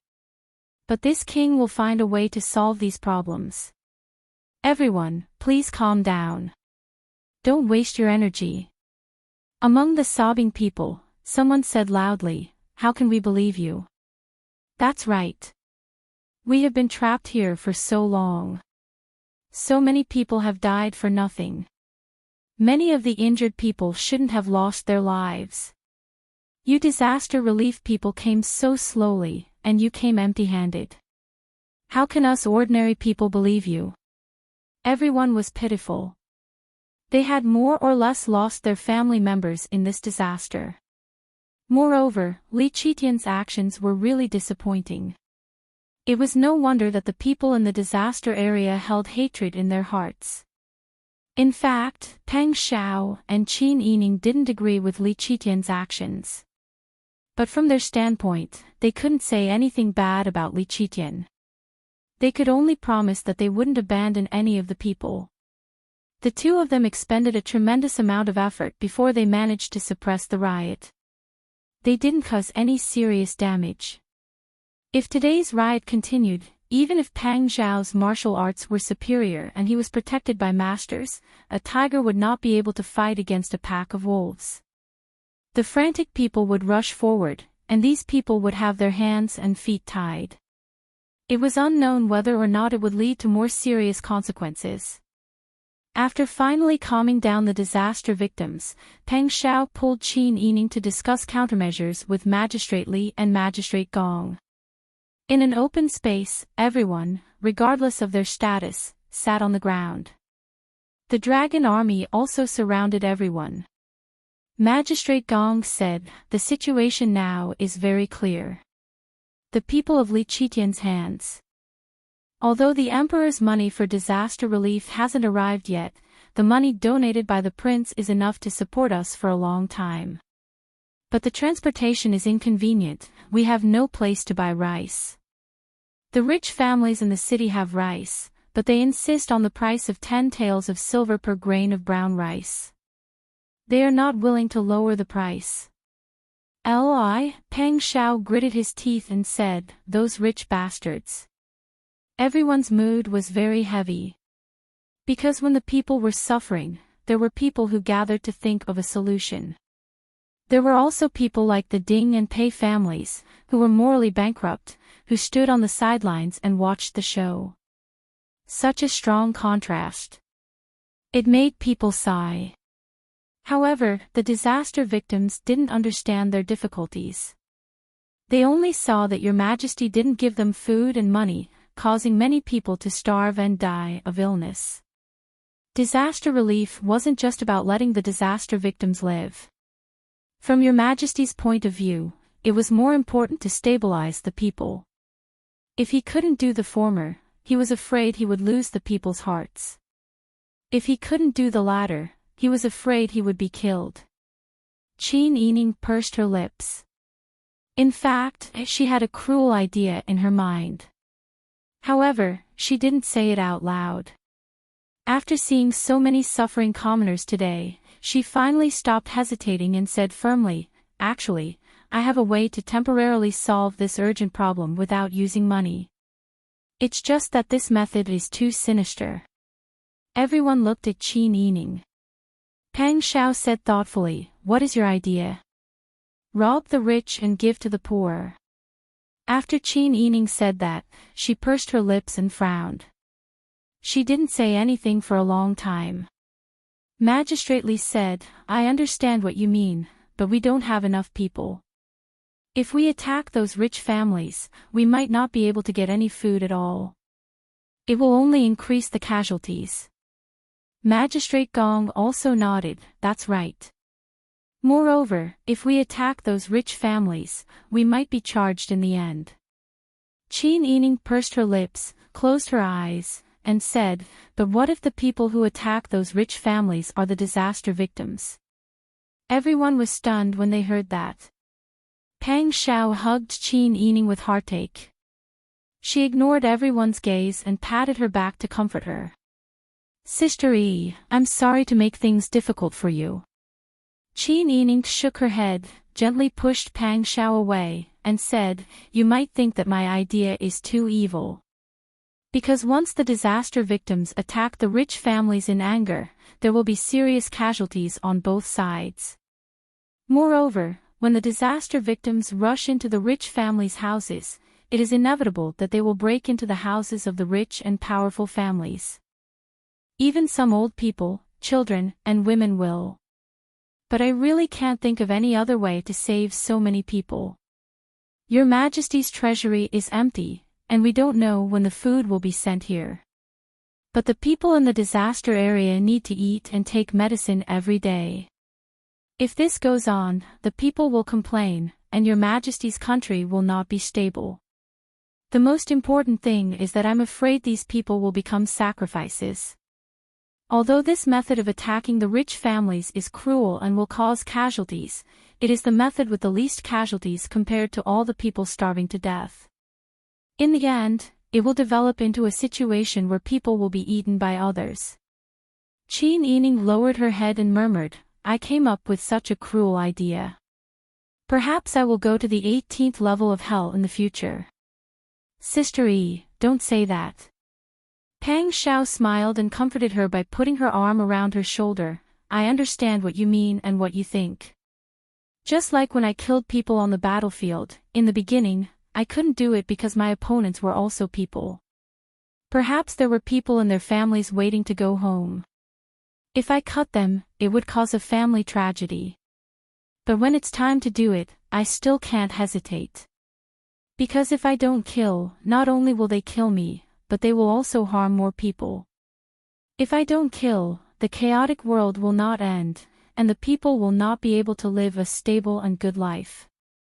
Sometimes, killing hundreds of people feels very cruel and bloody. But on second thought, these people's sacrifices can be exchanged for more people's happiness, so it's worth it.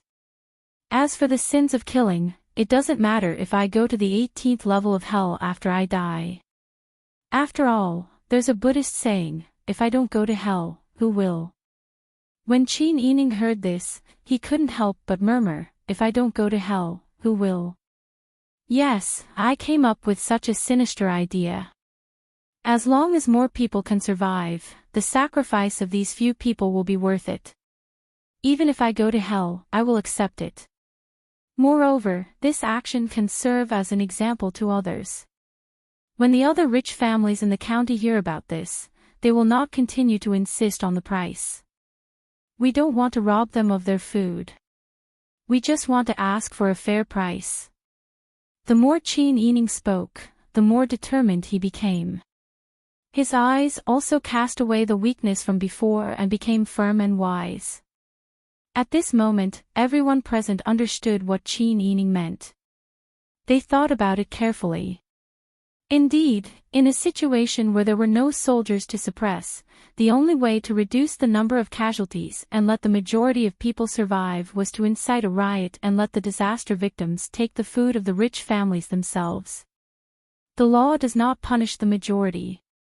Why would Your Majesty pursue the actions of a large group of disaster victims? However, in the end, the victims of this matter were pitiful. The old, weak, women, and children of the rich families. After all, they were not the decision-makers, but they had to pay with their lives for no reason.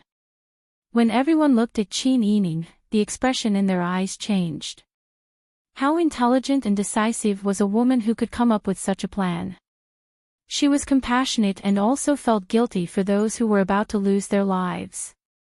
However, her goal was to save as many people as possible. Although the method was cruel, who could blame her for it? That night, Qin Yining couldn't sleep. She tossed and turned, unable to fall asleep.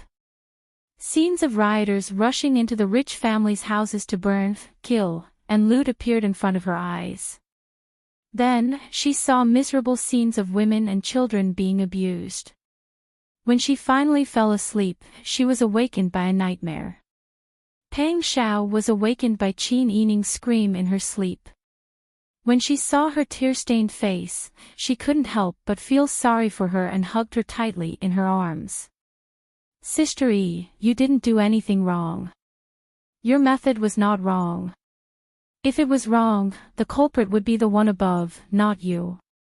But in the end, there will be people who will lose their lives because of my method. However, most of the people will also survive because of your method. Not only the people in Yang County, but all the people in the other parts of the disaster area will also survive because of your method. Qin Yining leaned on Pang Xiao's shoulder and nodded with her eyes closed. In the face of cruel reality, only by putting away her weakness could she move forward. The next morning, the disaster victims learned about the heartless methods of the rich families, Prince Zhongshuan went to buy grain, half of which was sand and half of which was coarse rice. However, the price rose to 12 taels of silver per dan.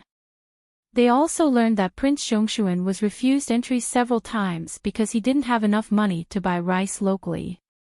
The people were instantly enraged. After noon, the disaster victims rioted and rushed toward the Ding and Pei families. At the same time, Guzi brought a person who was tied up and brought him in front of Pang Xiao and Qin Yining. Replying to Your Highness, after the two people were carefully interrogated yesterday, they finally confessed. There was indeed a life lost, and they deliberately incited the emotions of the victims, which caused a huge riot like yesterday to happen among the victims. This person is the mastermind behind the scenes. The two of them lowered their eyes and looked at Madame Lu, who was lying on the ground with a rag stuffed in her mouth. Qin Yining said in a deep voice, "Why is it you? Didn't you go back to the village? Why are you still here and doing that kind of thing? Do you know that because of your actions, there was a stampede during the riot yesterday and how many people died?" Madame Lu bit the rag and glared angrily. Qin Yining said, "Take it off and let her talk." "Yes." Guzi immediately took the rag away.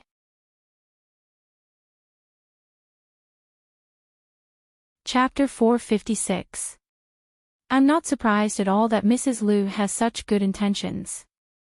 I just didn't expect you to have suffered so much. I can't believe you're still so stupid. Qin Yining's voice was slow and gentle, but every word that fell into Mrs. Lu's ears was a kind of mental torture. You. Mrs. Lu's face turned purple. She couldn't help but look at Pang Xiao with her watery eyes, wanting to ask for help. However, Pang Xiao just sat on the main seat and didn't even look at her. He just leisurely drank his tea. She was tied up and thrown on the ground. But Qin Yining had the right to sit on the same level as Pang Xiao and use such vicious words to insult her. Mrs. Lu flew into a rage out of humiliation.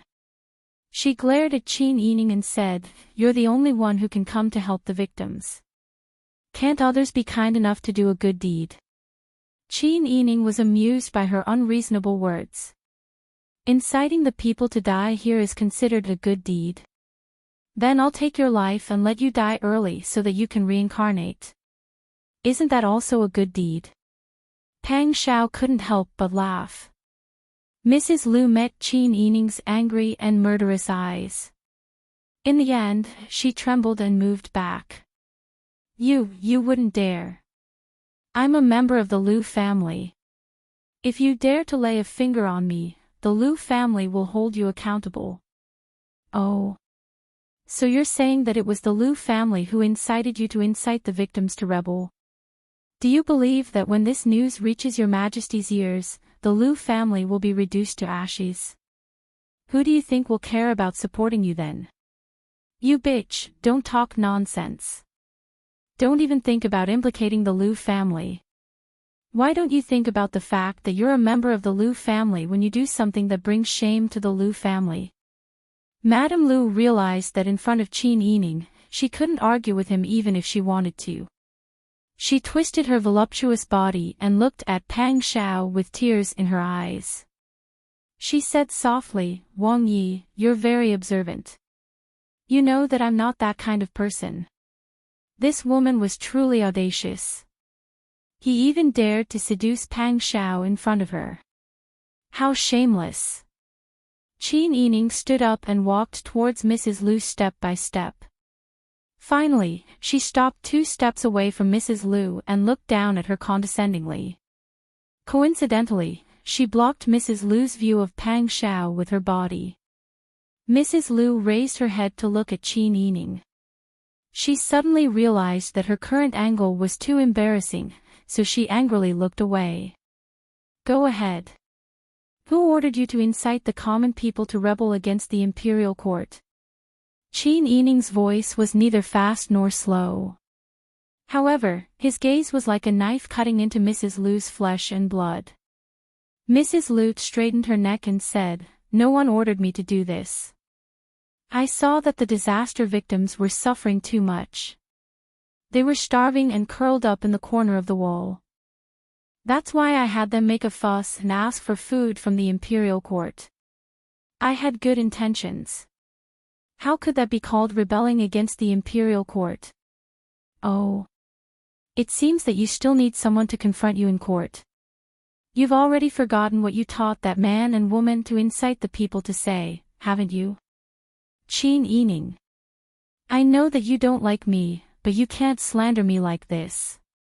You're just waiting for an opportunity to take revenge." Mrs. Lu screamed. "You're not even my match. What right do you have for me to wait for an opportunity to take revenge? You don't have to say that this rebellion was caused by you. This is already an ironclad fact. I just need to hand you over to Your Majesty. As for what happens after, Your Majesty will naturally decide." "You dare.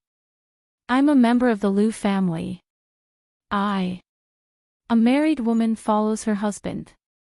You're not only a daughter of the Lu family, but also a daughter-in-law of the Mi family.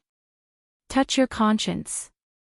Are your actions worthy of the loyal and courageous Marquis?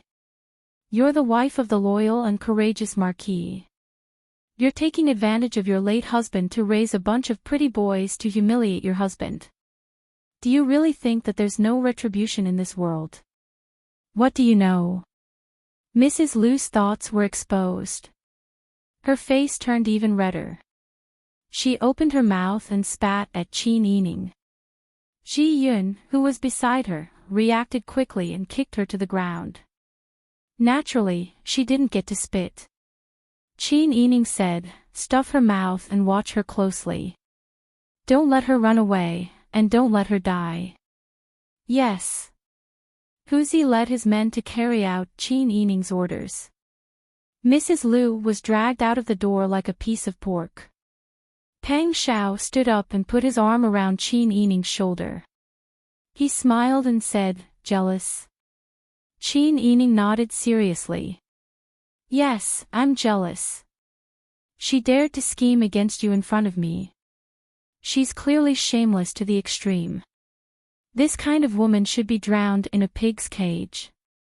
Pang Shao saw that Qin Yining's bright and beautiful face was angry. Her beautiful brows were knitted together, and her lips were slightly pouted in displeasure.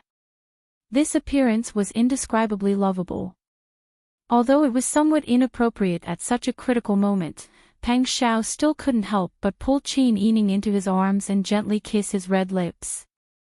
"Don't think so much. I don't care what they think of me. As long as I only have you in my heart, isn't that enough?" Qin Yining's heart was filled with happiness as if it had been brushed with honey. She hugged Pang Shao's thin waist and buried her face in his chest. "Are you serious? What if there's a woman younger and prettier than me in the future? What if you take a fancy to her? Take a concubine?" When Pang Shao heard this, he was both amused and distressed. "How can that be? First of all, there won't be a woman more beautiful than you. Second of all, I don't want to take a concubine. I've already said that I only want you." Qin Yining didn't say anything. His face was buried in Pang Zhao's arms, and he didn't raise his head. However, his heart had already relaxed a lot. A smile also appeared on his face. At this moment, the sound of footsteps came from outside. The two of them separated and sat down. Huzi came in and said, "Wang Yi, Madame Lu has already been locked up and is waiting to be dealt with later. In addition, the disaster victims have offended the Ding and Pei families. Right now, it's already a mess. Both sides have already suffered casualties, but the disaster victims are all agitated and there are many of them. The guards of the two large families are also useless. I believe that in less than an hour, the result will be clear." Qin Yining's mood had improved a little, but when he heard that both sides had suffered casualties, he fell to the bottom again. "Do you want us to arrange for people to clean up the mess?" It's fine as long as we get the food. There's no need to wait for the disaster victims to kill everyone. Pang Xiao smiled and nodded. Don't worry, I'll arrange all of this. Although he made such arrangements, he had limited manpower. It was impossible for him to suppress the refugees in a short period of time, and it was even more impossible for him to quietly sneak in to save people. If he went to save people like this, the starving refugees would turn into a mob, and people with ulterior motives would think that someone was using them. They were indeed using the refugees. However, their original intention was to let these people live. They wanted to use the smallest sacrifice in exchange for the survival of more people. That riot lasted for a day and a night. In the end, more than 30 refugees were killed or injured, and the Ding and Pei families were completely wiped out. The food hidden by these two families was looted by the refugees, and smoke appeared in the city that had stopped rising for a long time. At this time, under Pang Xiao's arrangements, Yang County regained its strong law and order. As for the Ding and Pei families, they were quickly cleaned up. As for the riot of the disaster victims in Yang County, it quickly spread throughout the disaster area as if it had grown wings. In particular, there were more Dian officials and rich families living in the old capital. After Magistrate Gong returned to the capital, there were actually rich families who took the initiative to come to sell their food. The price of coarse rice, which had previously risen to 12 taels of silver per dan, was reduced to 1 tael of silver per dan. In this way, the money Pang Xiao donated could temporarily solve the crisis of the people having trouble eating. On the surface, everything seemed to be perfect. However, Qin Yining had not slept well for 2 consecutive days. As long as she closed her eyes, she could see the women and children of the Ding and Pei families who had died in vain. She had indeed used this method to save more people's lives. However, this idea of hers had also caused the deaths of more than 50 people from the Ding and Pei families. After those disaster victims turned into mobs, they not only robbed, but also raped. Although Pang Xiao would not tell her the specific scene at that time, he did not allow her to accompany him. He also did not allow her to accompany him to clean up the Ding clan and the Pei clan. However, as long as she used her brain slightly, it was not difficult to imagine the tragic ending of these two clans. If a human life was lost, then it was lost. Irrelevant people could treat it as an arithmetic problem. Using the lives of more than 50 people in exchange for the survival of tens of thousands of people, it seemed like from the perspective of righteousness, and there was nothing wrong with it. However, from the perspective of the dead, were they really all bad people? Those innocent women and children, how pitiful were they? As long as Qin Yining thought of this, her heart felt as if it was being cut by a knife. Bing Tang had given her medicine for 2 consecutive days. After checking her pulse, he found that she was still depressed and couldn't help but comfort her. Wang Fei, don't be too sad. Actually, those people were all harmed by those stupid heads of their families.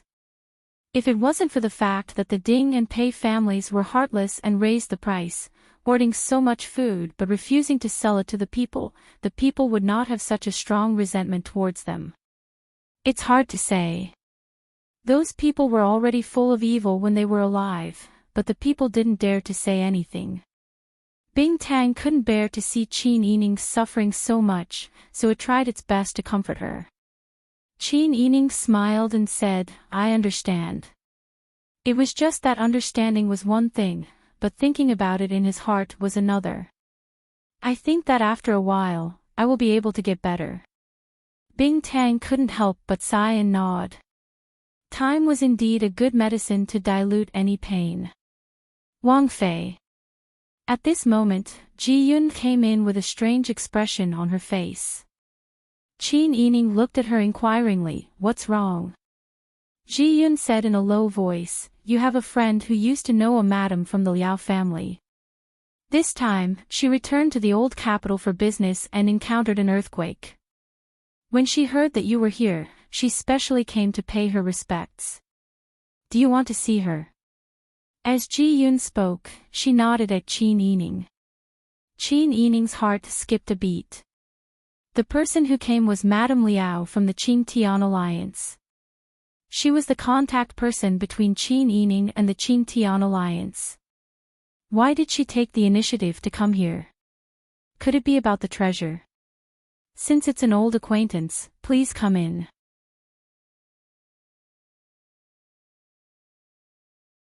Chapter 457.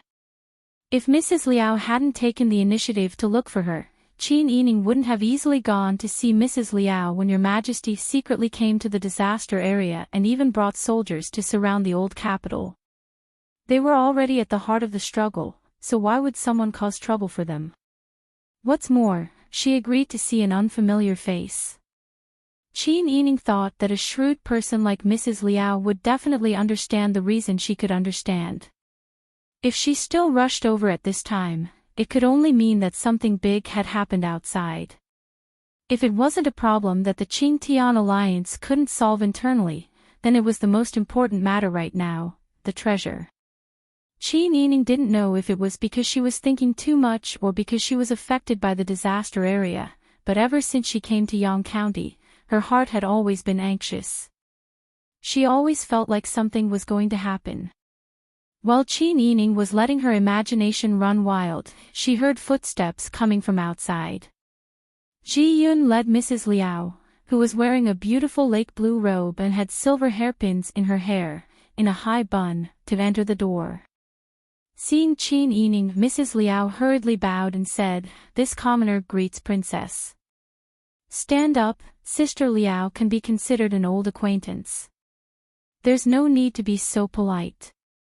Qin Yining sat at the head of the table and pointed to the empty seat next to him. "Please sit. Serve tea." "Many thanks, Princess." Mrs. Liao lowered her head and sat down on the side, respectfully saying, "This commoner is only the wife of a merchant." In the past, Princess was willing to compromise because Princess was magnanimous, but this commoner didn't dare to overstep the rules. Qin Yining smiled faintly and said, Sister Liao blinked and dared to speak, then we became estranged. "However, I remember that Sister Liao went out with your husband to do business.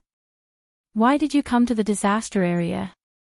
Mrs. Liao smiled shyly and said, "I did go out with my husband to do business. However, when he heard about the disaster here, he wanted to do something for the people. Therefore, he specially brought some food and medicinal herbs. However, the mountain road was really difficult to walk on, so I wasted a lot of time on the road. Only after arriving here did I find out that the disaster relief ambassador was Wang Yi. I also found out that Wang Fei was also here, so I specially came to pay my respects." Qin Yining's face lit up with joy as he said emotionally, "Sister Liao is truly righteous. You have done a great deed for the people. I thank Sister Liao on behalf of the people." Saying this, Qin Yining stood up and bowed. Liao Tai jumped in fright and hurriedly jumped up to support her with both hands in fear and trepidation. "Wang Fei, what are you doing? This is unacceptable. You and Wang Yi are righteous and have done a lot for the people in the disaster area. We don't have much talent, and the food and medicine that we can contribute is limited. We can't afford such a big gift from you." While supporting him, a small ball of paper was stuffed into Qin Yining's hand under the cover of his sleeve. Qin Yining quietly clenched the paper ball tightly. After exchanging a few polite words with Mrs. Liao, he ordered people to go out and receive the provisions and medicinal herbs. He then clearly selected them and recorded them in the book. Then, he personally sent Mrs. Liao out and sincerely thanked her on behalf of the people in the disaster area. After Mrs. Liao left, the bailiff who helped carry the provisions and medicinal herbs in front of the door was still sighing with emotion. It seems that there are still many good people. There are still such benevolent and righteous merchants in the world who are willing to spend a lot of money for unrelated people. Wang Yi also donated 50,000 taels of silver to the disaster victims. He said that he sold the Wang Fei's dowry house and everything else. AI. If the Ding family and the Pei family had even a little bit of benevolence, they wouldn't have been destroyed. When Wang Yi went to talk to them about buying grain and rice, they insisted that a stone of coarse rice would cost 12 taels of silver. Those heartless rich people are even more vicious than bandits on the road. Now that their families are gone, it's their own fault. Qin Yining listened to this person talking about the Ding family and the Pei family. Because that bad idea was her idea, she felt guilty for the old, weak, women, and children who didn't do anything bad but were implicated by their families. With a heavy heart, she returned to the back office and dismissed the others. Qin Yining left Ji Yun and Bing Tang to serve by her side. After waiting for the outsiders to leave, Qin Yining whispered to Ji Yun, "Look around and see if it's safe." Ji Yun's expression turned cold. She carefully looked around and made sure that no one was watching. Then, she nodded to Qin Yining. Qin Yining immediately unfolded the note and skimmed through the dense and small words on it. Then, she carefully read it from beginning to end twice. The thing she didn't want the most had finally happened. The treasure was indeed stolen by the Qingtian Alliance and the silver-masked spy. Mrs. Liao was the contact person of the Qingtian Alliance's commander. Every day, she would receive reports from the people in front of her through carrier pigeons. The last carrier pigeon that Mrs. Liao received was the Qingtian Alliance's people reporting that the silver-masked spy was disloyal and that the treasure was in danger. After that, Mrs. Liao didn't receive any more carrier pigeons. She investigated and only recently found out that the treasure was in Yang County for some reason. She brought people to investigate, but they didn't find the whereabouts of the treasure. She also didn't know what happened to the silver-masked spy and the Qingtian Alliance's people. The silver-masked spy was an elite. Although the Qingtian Alliance had a lot of people, most of them were a mob.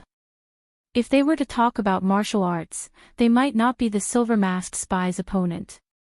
If they were to scheme against the silver-masked spy, they might really be wiped out by the silver-masked spy's 6 people. This was the disadvantage of not having her own subordinates. It seemed that these two forces were used by her, but the real temptation of wealth was that the two groups had an internal conflict. Qin Yining's complexion was extremely ugly. After a long time, she finally breathed a sigh of relief. She got up, took off the lampshade on the silk lamp, and lit the note. She watched as it burned to ashes and scattered on the ground. "Wang Fei, are you okay?" Bing Tang worriedly supported Qin Yining's arm to let her sit down. When he touched her cold fingertips, he couldn't help but be even more worried. "It's still early summer, and your hands are already so cold. Wang Fei, listen to this servant's advice.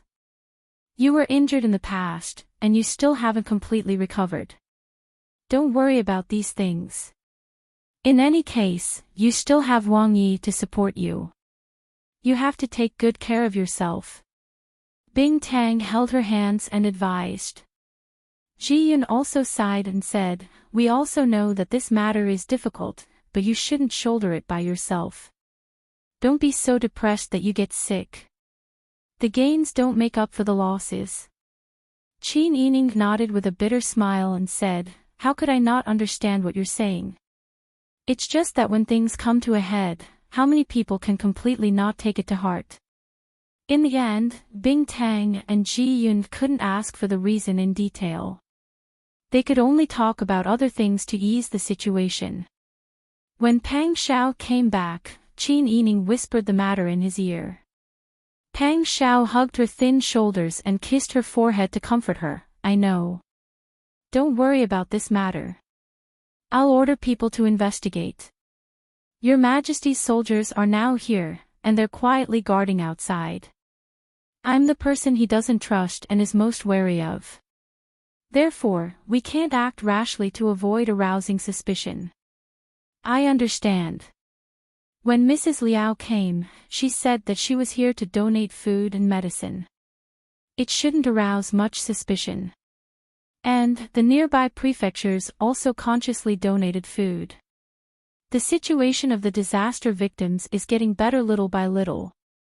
When Qin Yining heard this, his heart could finally relax. He sighed and said, "This is the only thing that can make people feel at ease recently." Pang Shao heaved a long sigh and hugged her tightly in his arms. Yes, he had married her, but he had put her in danger with him. Sometimes, Pang Shao even secretly hated himself for being selfish. If it weren't for him, how could Qin Yining be trapped in this quagmire? Pang Zhao's face became particularly gloomy. Some of the thoughts that had already formed in their hearts gradually became firm after seeing the people close to them suffer. After a few days of investigation, Yang County was the place with the most serious disaster. Therefore, Pang Shao and Qin Yining were stationed there. Magistrate Gong had full authority over the old capital. After solving the food problem and ensuring their lives, the people were no longer so anxious. It was much easier to control them. Some of the local big families learned the lesson of Yang County's Ding family and Pei family. Selling rice at a reduced price was no longer considered high-end. Some even took the initiative to donate food. For a time, there were many things waiting to be done in the disaster area. Pang Shao and Gong Yu discussed clearing the roads leading to various places in the old capital. It would be more convenient to transport food after the roads were restored. Qin Yining stayed in the government office most of the time. He listened to Pang Zhao's words and quietly recuperated. Who knew that one day, when Qin Yining was reading in his room, the back window was suddenly knocked twice. Ji Yin quivered and scolded in a low voice, "Who is it?" The person outside was silent for a moment. Suddenly, the person opened the window and jumped in. Qin Yining looked at the person in front of him in shock and said in a low voice, "Bodyguard Chao. Why are you here?" The person who came was Chao Yuqing, who was dressed in men's clothes and dark blue short brown. Qin Yining grabbed Chao Yuqing's hand and asked worriedly, "Did something happen in the capital? Is my father well? Is the family well?" Chao Yuqing saw that Qin Yining was so nervous and couldn't help but smile. "Don't worry. Everything in the capital is under control. Darren is also well. It's just that after Darren heard some news, he concluded that there will definitely be a big change here. Because Wang Ye's men have been exposed, it's not convenient for him to mobilize them. It's also not convenient for the rest of the silver-masked spies to leave the capital. It's just a woman, so it's easy for me to find a reason. He lied that I'm feeling unwell and needed to rest for a month. He asked me to secretly come to your side to protect you." Qin Yining blinked and said with some understanding, "Did my father tell the public that he took you in as his concubine?" Chao Yuqing's face turned red when she heard this and said, "Yes. He planned to have me come out to protect you a month ago. However, he couldn't find a proper excuse, so he said that I was in confinement and couldn't bear to see Feng Su bedridden. Only then was I able to escape. However, your mother was very jealous. When I left the house, she was still in a cold war with your father." Qin Yining naturally knew the temperament of the Sun clan. He couldn't help but sigh with emotion when he thought about how his father wanted to give up his reputation and peace in order to send someone to him. However, the person he should be most grateful to was Chao Yuqing. If it was someone else, they probably wouldn't be willing to take this kind of blame, right?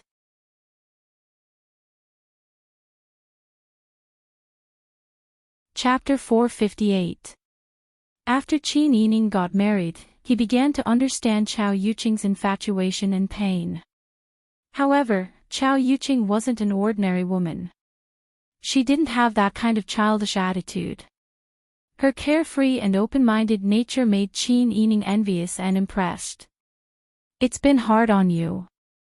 Qin Yining sighed ruefully, but he didn't know what to say. Strictly speaking, Chao Yuqing could be considered the Sun clan's rival in love. Qin Huaiyuan had always treated Chao Yuqing with respect and hadn't done anything excessive. However, if Pang Xiao had a woman who was willing to wholeheartedly protect him, even if Pang Xiao didn't fall in love with that woman, as his wife, she probably wouldn't feel comfortable, right? However, even though she felt uncomfortable, she couldn't afford to hate someone who knew her limits and wasn't pretentious. Chao Yuqing seemed to be able to see through Qin Yining's thoughts. She smiled and said, "Don't think too much about it. This is part of my job. After all, I promised your father that I would be his bodyguard. Since he asked me to lend you a hand, I naturally have to do my best to complete the task that he has arranged for me." Even though she said that, humans weren't plants. How could they be completely emotionless? Qin Yining knew that she was only saying this to make him feel better, so he didn't point it out. Chao Yuqing said, "Since there are no outsiders here, let's talk about serious matters." "All right." Qin Yining said, "Do you know about the incident with the treasure?" Chao Yuqing said, "I guessed that something had happened. Not a single one of the 6 spies I sent out replied to my letter. I discussed this matter with your father. Your father believes that it's certain that the treasure was lost. However, whether it was Qin Tian Alliance's last-minute betrayal or a traitor among the silver-masked spies, the chances of this happening are 50-50. When Qin Yining heard this, he said, "Then what do you think the chances of the silver-masked spies betraying us are, bodyguard Chao?" Chao Yuqing couldn't help but laugh. "You're quite direct. I'm the leader of the silver-masked spies, so I naturally trust my subordinates. Perhaps you don't know much about us, but I can tell you that after we were selected, we received training from a young age. In our eyes, we are risking our lives for the sake of money. But when the late emperor raised this group of people, what he taught the most was loyalty and dedication to the mission. To put it bluntly, although silver is used as a measure of our mission, it is not the most important thing in our lives. Don't expect us to be interested in anything after we've been trained to be tools." Qin Yining understood and began to worry. "Are you saying that it's unlikely that the 6 of them will betray us?" "Yes." Chao Yuqing said firmly, "I don't know what the Qin Tian Alliance told you, and I really don't know what happened to them, but the result is that the treasure is gone, and the people are missing. Now, without any evidence, you're concluding that the silver-masked spies betrayed us just by listening to one sentence from the Green Sky Alliance. Isn't this a little too arbitrary?" When Qin Yining heard this, he couldn't help but admit that Chao Yuqing was right. It didn't matter how much Qin Huayuan trusted the silver-masked spies. She didn't have a good impression of the Green Sky Alliance. In the past, when they were working to overthrow the incapable ruler, this group of alliance members was like a grassroots team, although most of them gathered together because of their hatred for the incapable ruler. However, after they took their revenge, many of the people who stayed behind were mixed in with the former heroes. The former Green Sky Alliance was a rebel group in the Dian, so most of the alliance members didn't have a household register. There were even many criminals with bad character mixed in. After the Dian surrendered to Dezhou, this group of people without a household register became even more marginalized. Dezhou's household register had to be based on the Dian's household register. This group of bandits who couldn't enter Dezhou's household register were still not recognized as bandits. Qin Yining didn't look down on these people's identities, but she felt that such a large organization lacked management, and each of them did things their own way. These people didn't listen to her and often played tricks with her. They didn't truly believe her. Compared to the disciplined and professionally trained Silver Mask spies, the difference in quality between the Green Sky Alliance, which was like loose sand, was obvious. Qin Yining thought about many things, but it only took a few breaths for the outside world. Chao Yuqing said, "What's the situation here? Tell me about it so we can think of a countermeasure. At home, I often talk about things here with your father, and I've also been influenced by his ideas and opinions. If you trust me, if I encounter the same problem later, I can pass on your father's words to you." Qin Yining was overjoyed and said, "Okay, then I'll have to trouble you."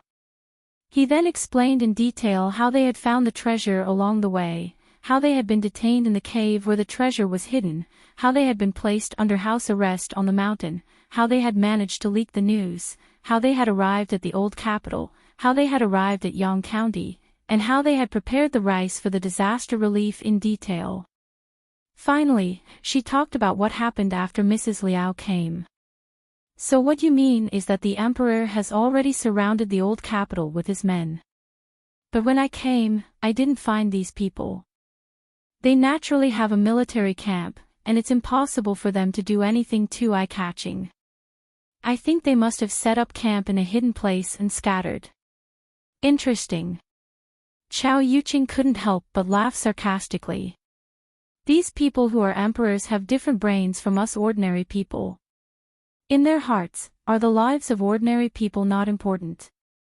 I think this emperor, who claims to be a wise emperor, chose between the disaster victims and the treasure."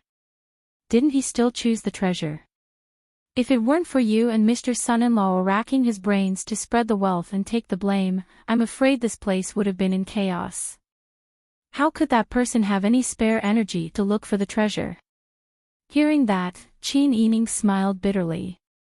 "People under the eaves, we can't do anything about it. Now the treasure has disappeared into thin air. I'm worried that the people on both sides might be in danger, and I don't know what to do." Chao Yuqing pondered for a moment and said, "In my opinion, there must be a traitor who betrayed you. And I don't think it's the people from Silver Mask Secret Detective. The subordinates we train are like tools, so they shouldn't do that. Therefore, wealth moves people's hearts. It's very likely that the Azure Sky Alliance found an excuse to hide the treasure and claim it as their own. Or, they deliberately hid the treasure to lure people to take the bait and catch them all in one fell swoop. I also have this suspicion." Qin Yining sighed and said, "Although Wang Yi doesn't have any rebellious thoughts, the enemy is suspicious." However, the enemy was constantly suspicious and suspicious. Sooner or later, there would be a day when they would make their move. It's not safe for the treasure to be in the enemy's hands. If the higher-ups were more considerate of the people, we wouldn't have forced a duck onto a perch to snatch the treasure this time. Because they didn't have enough manpower, Pang Zhao's people were strictly guarded and monitored. Qin Yining had no choice but to use the spies outside and the people from the Qingtian alliance. But who knew that something would still happen? Chao Yuqing patted Qin Yining's shoulder and said, "You don't have to worry. I will continue to investigate in the next few days. There are also some secret signals between us spies. Wait until I've checked carefully before I come back to discuss it with you." Qin Yining's eyes lit up when he heard this, and he said in realization, "No wonder father arranged for you to come." Chao Yuqing couldn't help but laugh when she heard this. "Your father is brilliant." Qin Yining burst out laughing. Chao Yuqing's face heated up and she also laughed softly. Chao Yuqing was originally very gentle and charming, and now that she was laughing so hard, even though she was dressed like a man, her every movement was valiant and valiant, revealing a different kind of beauty. Chapter 459. When Qin Yining saw Chao Yuqing, she quickly asked her to sit down and whispered, "Have you eaten? Share some with me." Chao Yuqing shook her head and said, "I ate casually. I found the clue left by the spy." Seeing Chao Yuqing's serious expression, Qin Yining couldn't help but become serious. She knew Chao Yuqing's ability and guessed that the silver-masked spy would leave some clues, but she didn't expect it to be true. Did this mean that there was something wrong with the people of Qingtian Alliance? At this time, Qin Yining only felt that she was in a fog. She didn't know which side to believe. She really hoped that she could have loyal subordinates. If she had such a group of subordinates, how could this kind of thing happen today? How could she be in a dilemma? Seeing that Qin Yining was in a difficult position, Chao Yuqing patted her shoulder to comfort her and said in a low voice, "I followed the clues and found a crack formed by an earth dragon turning over. It's located on the road from the old capital to Yang County. The crack is very big and there is no shelter around it. Ordinary people will find a way to go around it. I pretended to pass by and took a glance, but I didn't dare to approach because I was afraid of alerting the enemy. However, I suspect that the treasure is hidden there."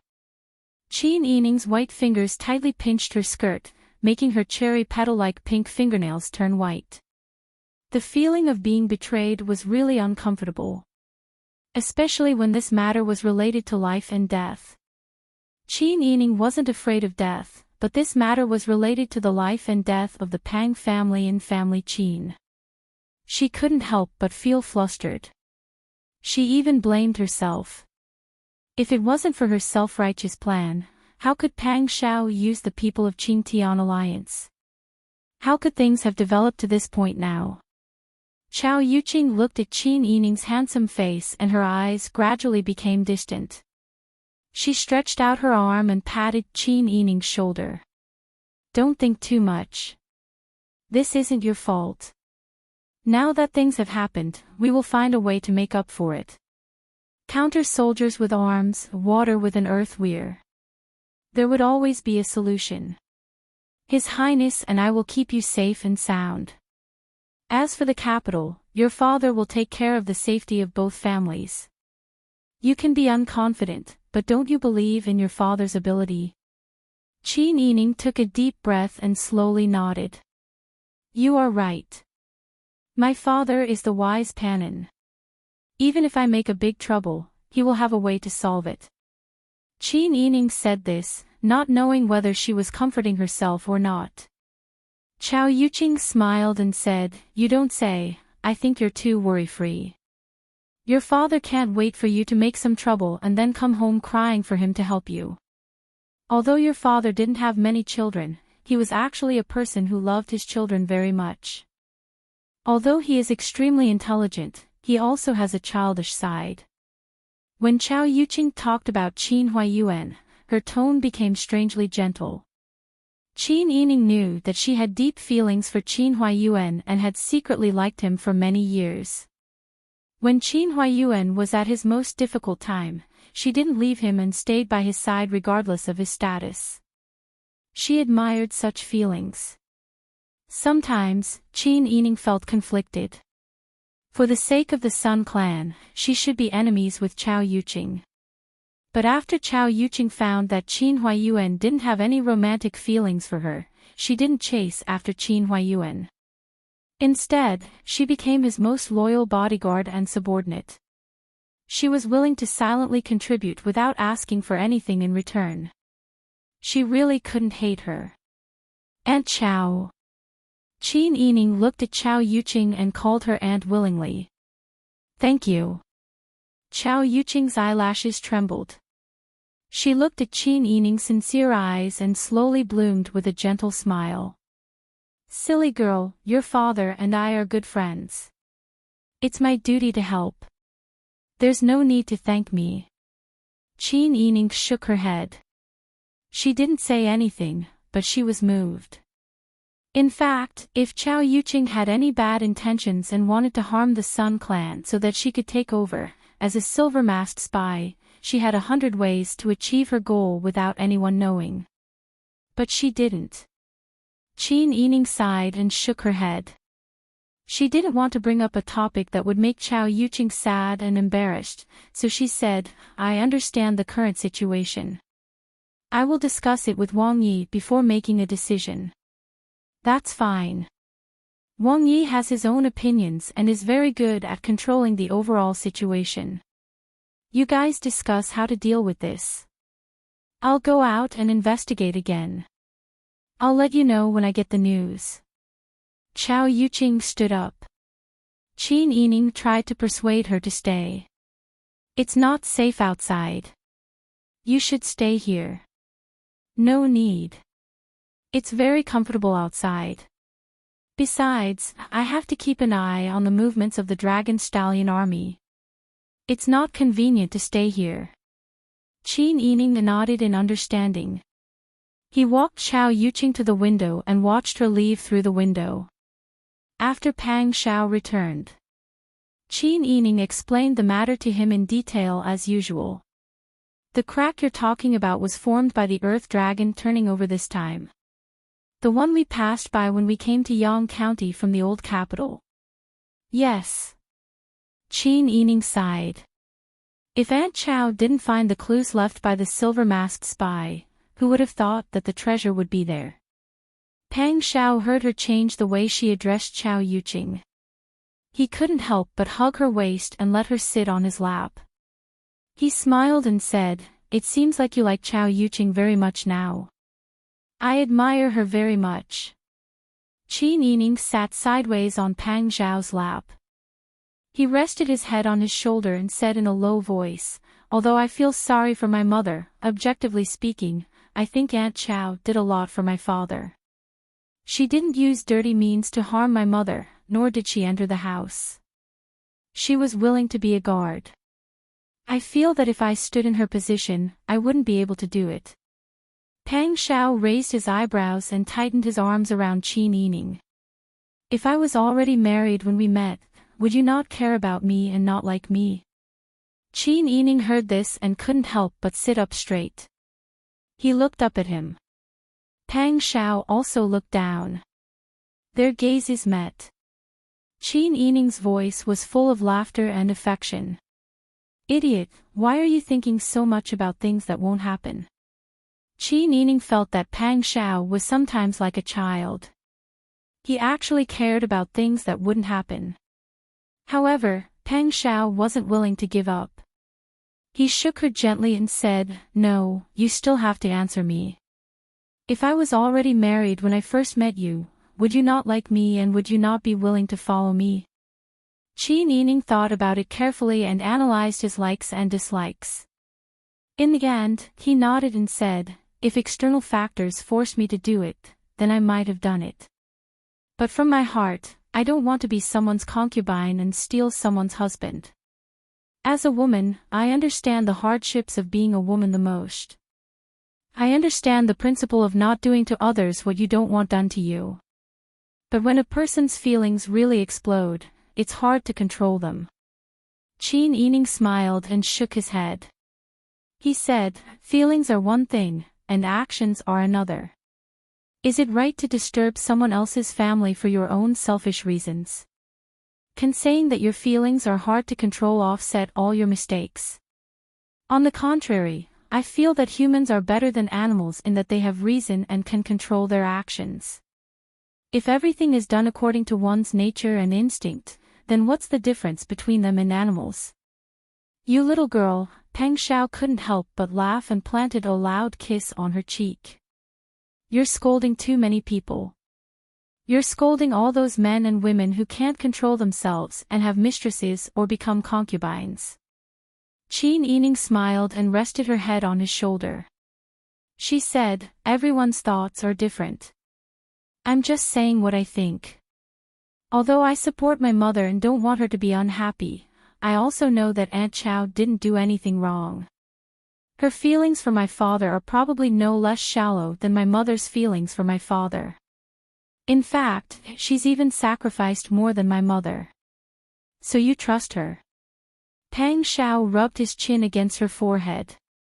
Qin Yining couldn't help but nod. He said, "Yes, because of her feelings for my father. It's also because she has a precedent of love me, love my dog. She wouldn't lie to me. Even if those 6 silver-masked spies betrayed us, she probably wouldn't know." Pang Xiao listened to Qin Yining's analysis and kissed her forehead again. Things weren't easy to handle. Although the roads were being repaired and the situation in the disaster area was basically stable, there would be no mass uprising for the time being. However, their every move was under Li Qitian's surveillance. Moreover, Li Qitian had brought the Dragon Stallion army to encircle the old capital. If they really did anything rash, Li Qitian, who was so poor that he had gone mad, would definitely turn on them mercilessly. If Pang Shao had come alone, he wouldn't have cared about this. The problem was that he had Qin Yining with him. He could act shamelessly by himself, but it was inconvenient to have Qin Yining with him. He couldn't let Qin Yining take the risk with him. However, if the treasure fell into Li Qitian's hands, they probably wouldn't be able to use it for disaster relief. It was obvious what Li Qitian wanted the treasure for. At that time, not only him, but even Ji Ziyu's position would become very awkward. In the past, when they didn't have money, Li Qitian could think of all sorts of ways to weaken their military power and sow discord between them. It could be said that he was really good at using the method of hiding the bow after the birds were killed. Once he had money, who knew what kind of tricks Li Qitian would come up with? He was no longer alone in the world. He had more things to worry about and didn't want to take the risk. Thinking of this, Pang Shao decided that he still had to fight for the treasure. It didn't matter whether or not he needed the treasure to feed his army in the future. For safety's sake, he couldn't let Li Qitian get it. However, in the current situation, they were all under strict surveillance. What should they do? Qin Yining suddenly said, "I've thought of a way to investigate the treasure. I don't know if it'll work. Do you want to hear it?" Pang Shao couldn't help but laugh. "You and I really have telepathy. I was just thinking about how to investigate it." Qin Yining stood up with a smile and whispered in his ear. Pang Shao hesitated for a moment, but in the end, he still nodded hesitantly. "That's fine. Regardless of whether this matter succeeds or not, you can directly return to the capital. You can avoid danger and suffering here."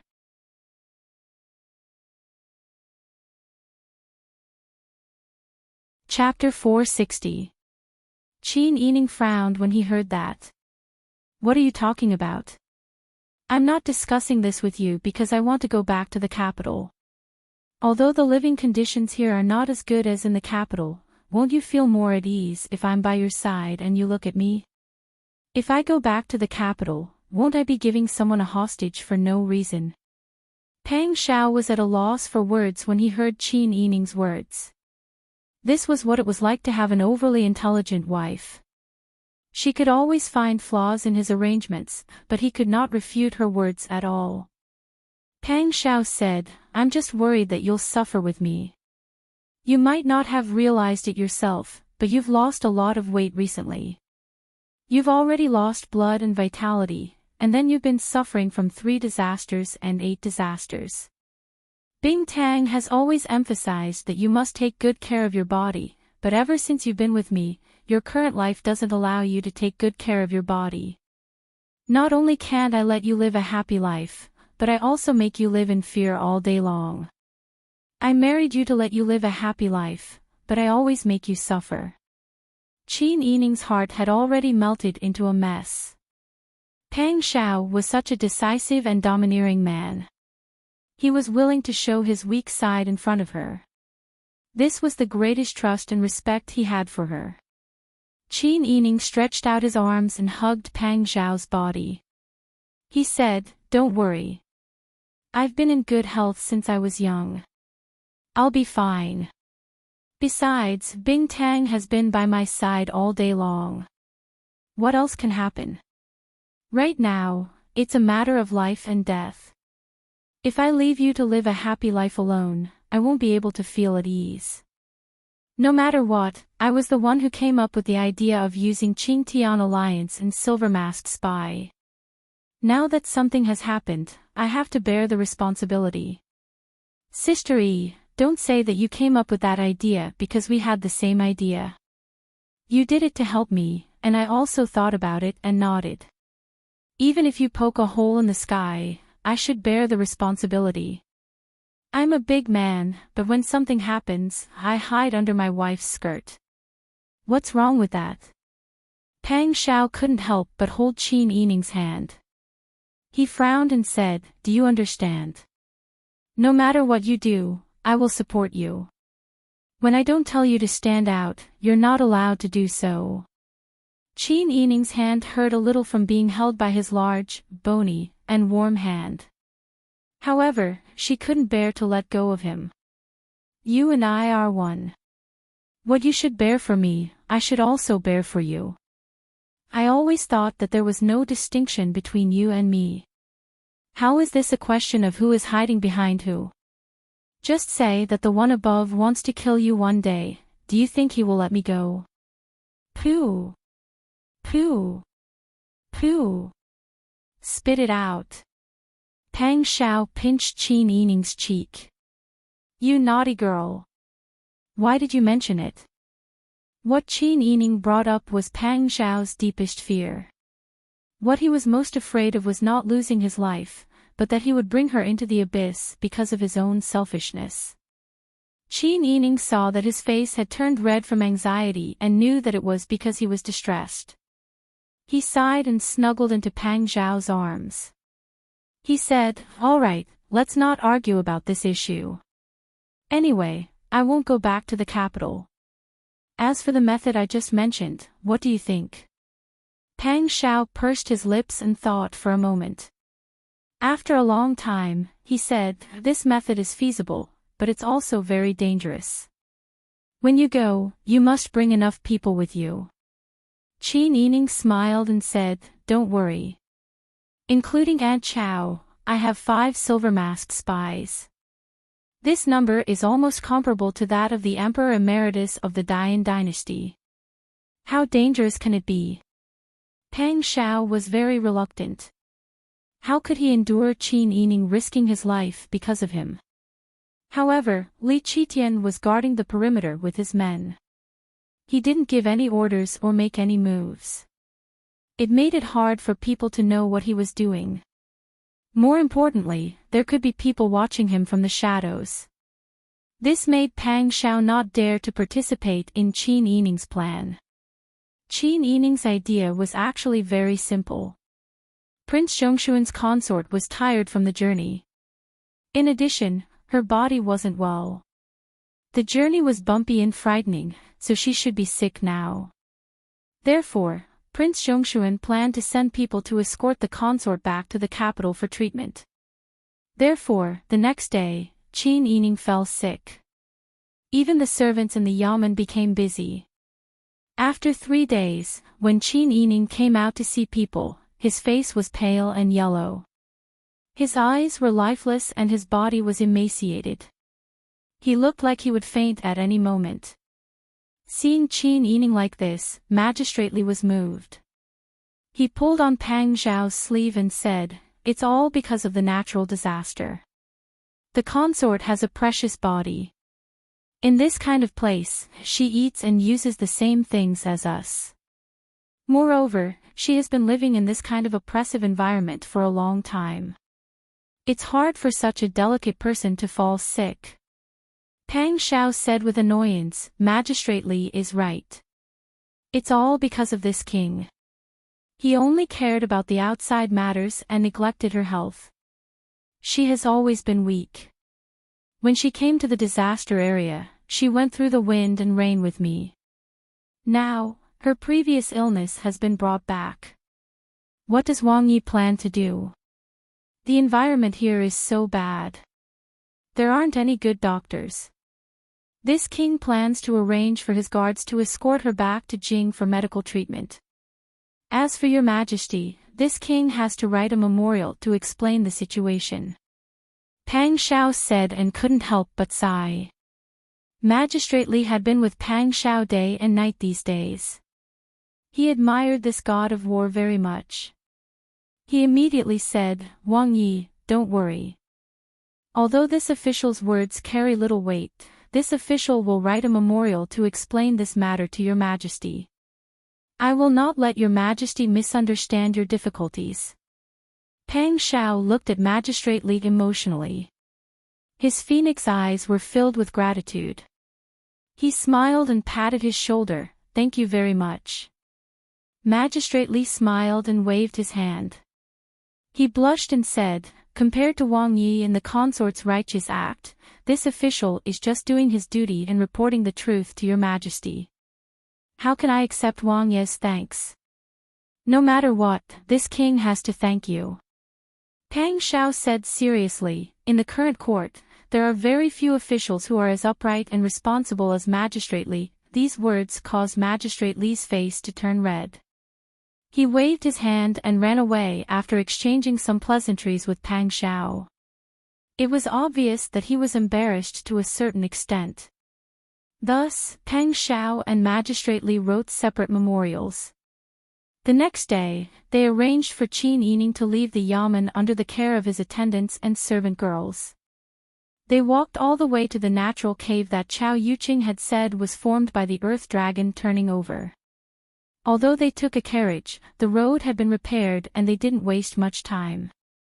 In the afternoon, they arrived near the crack in the earth.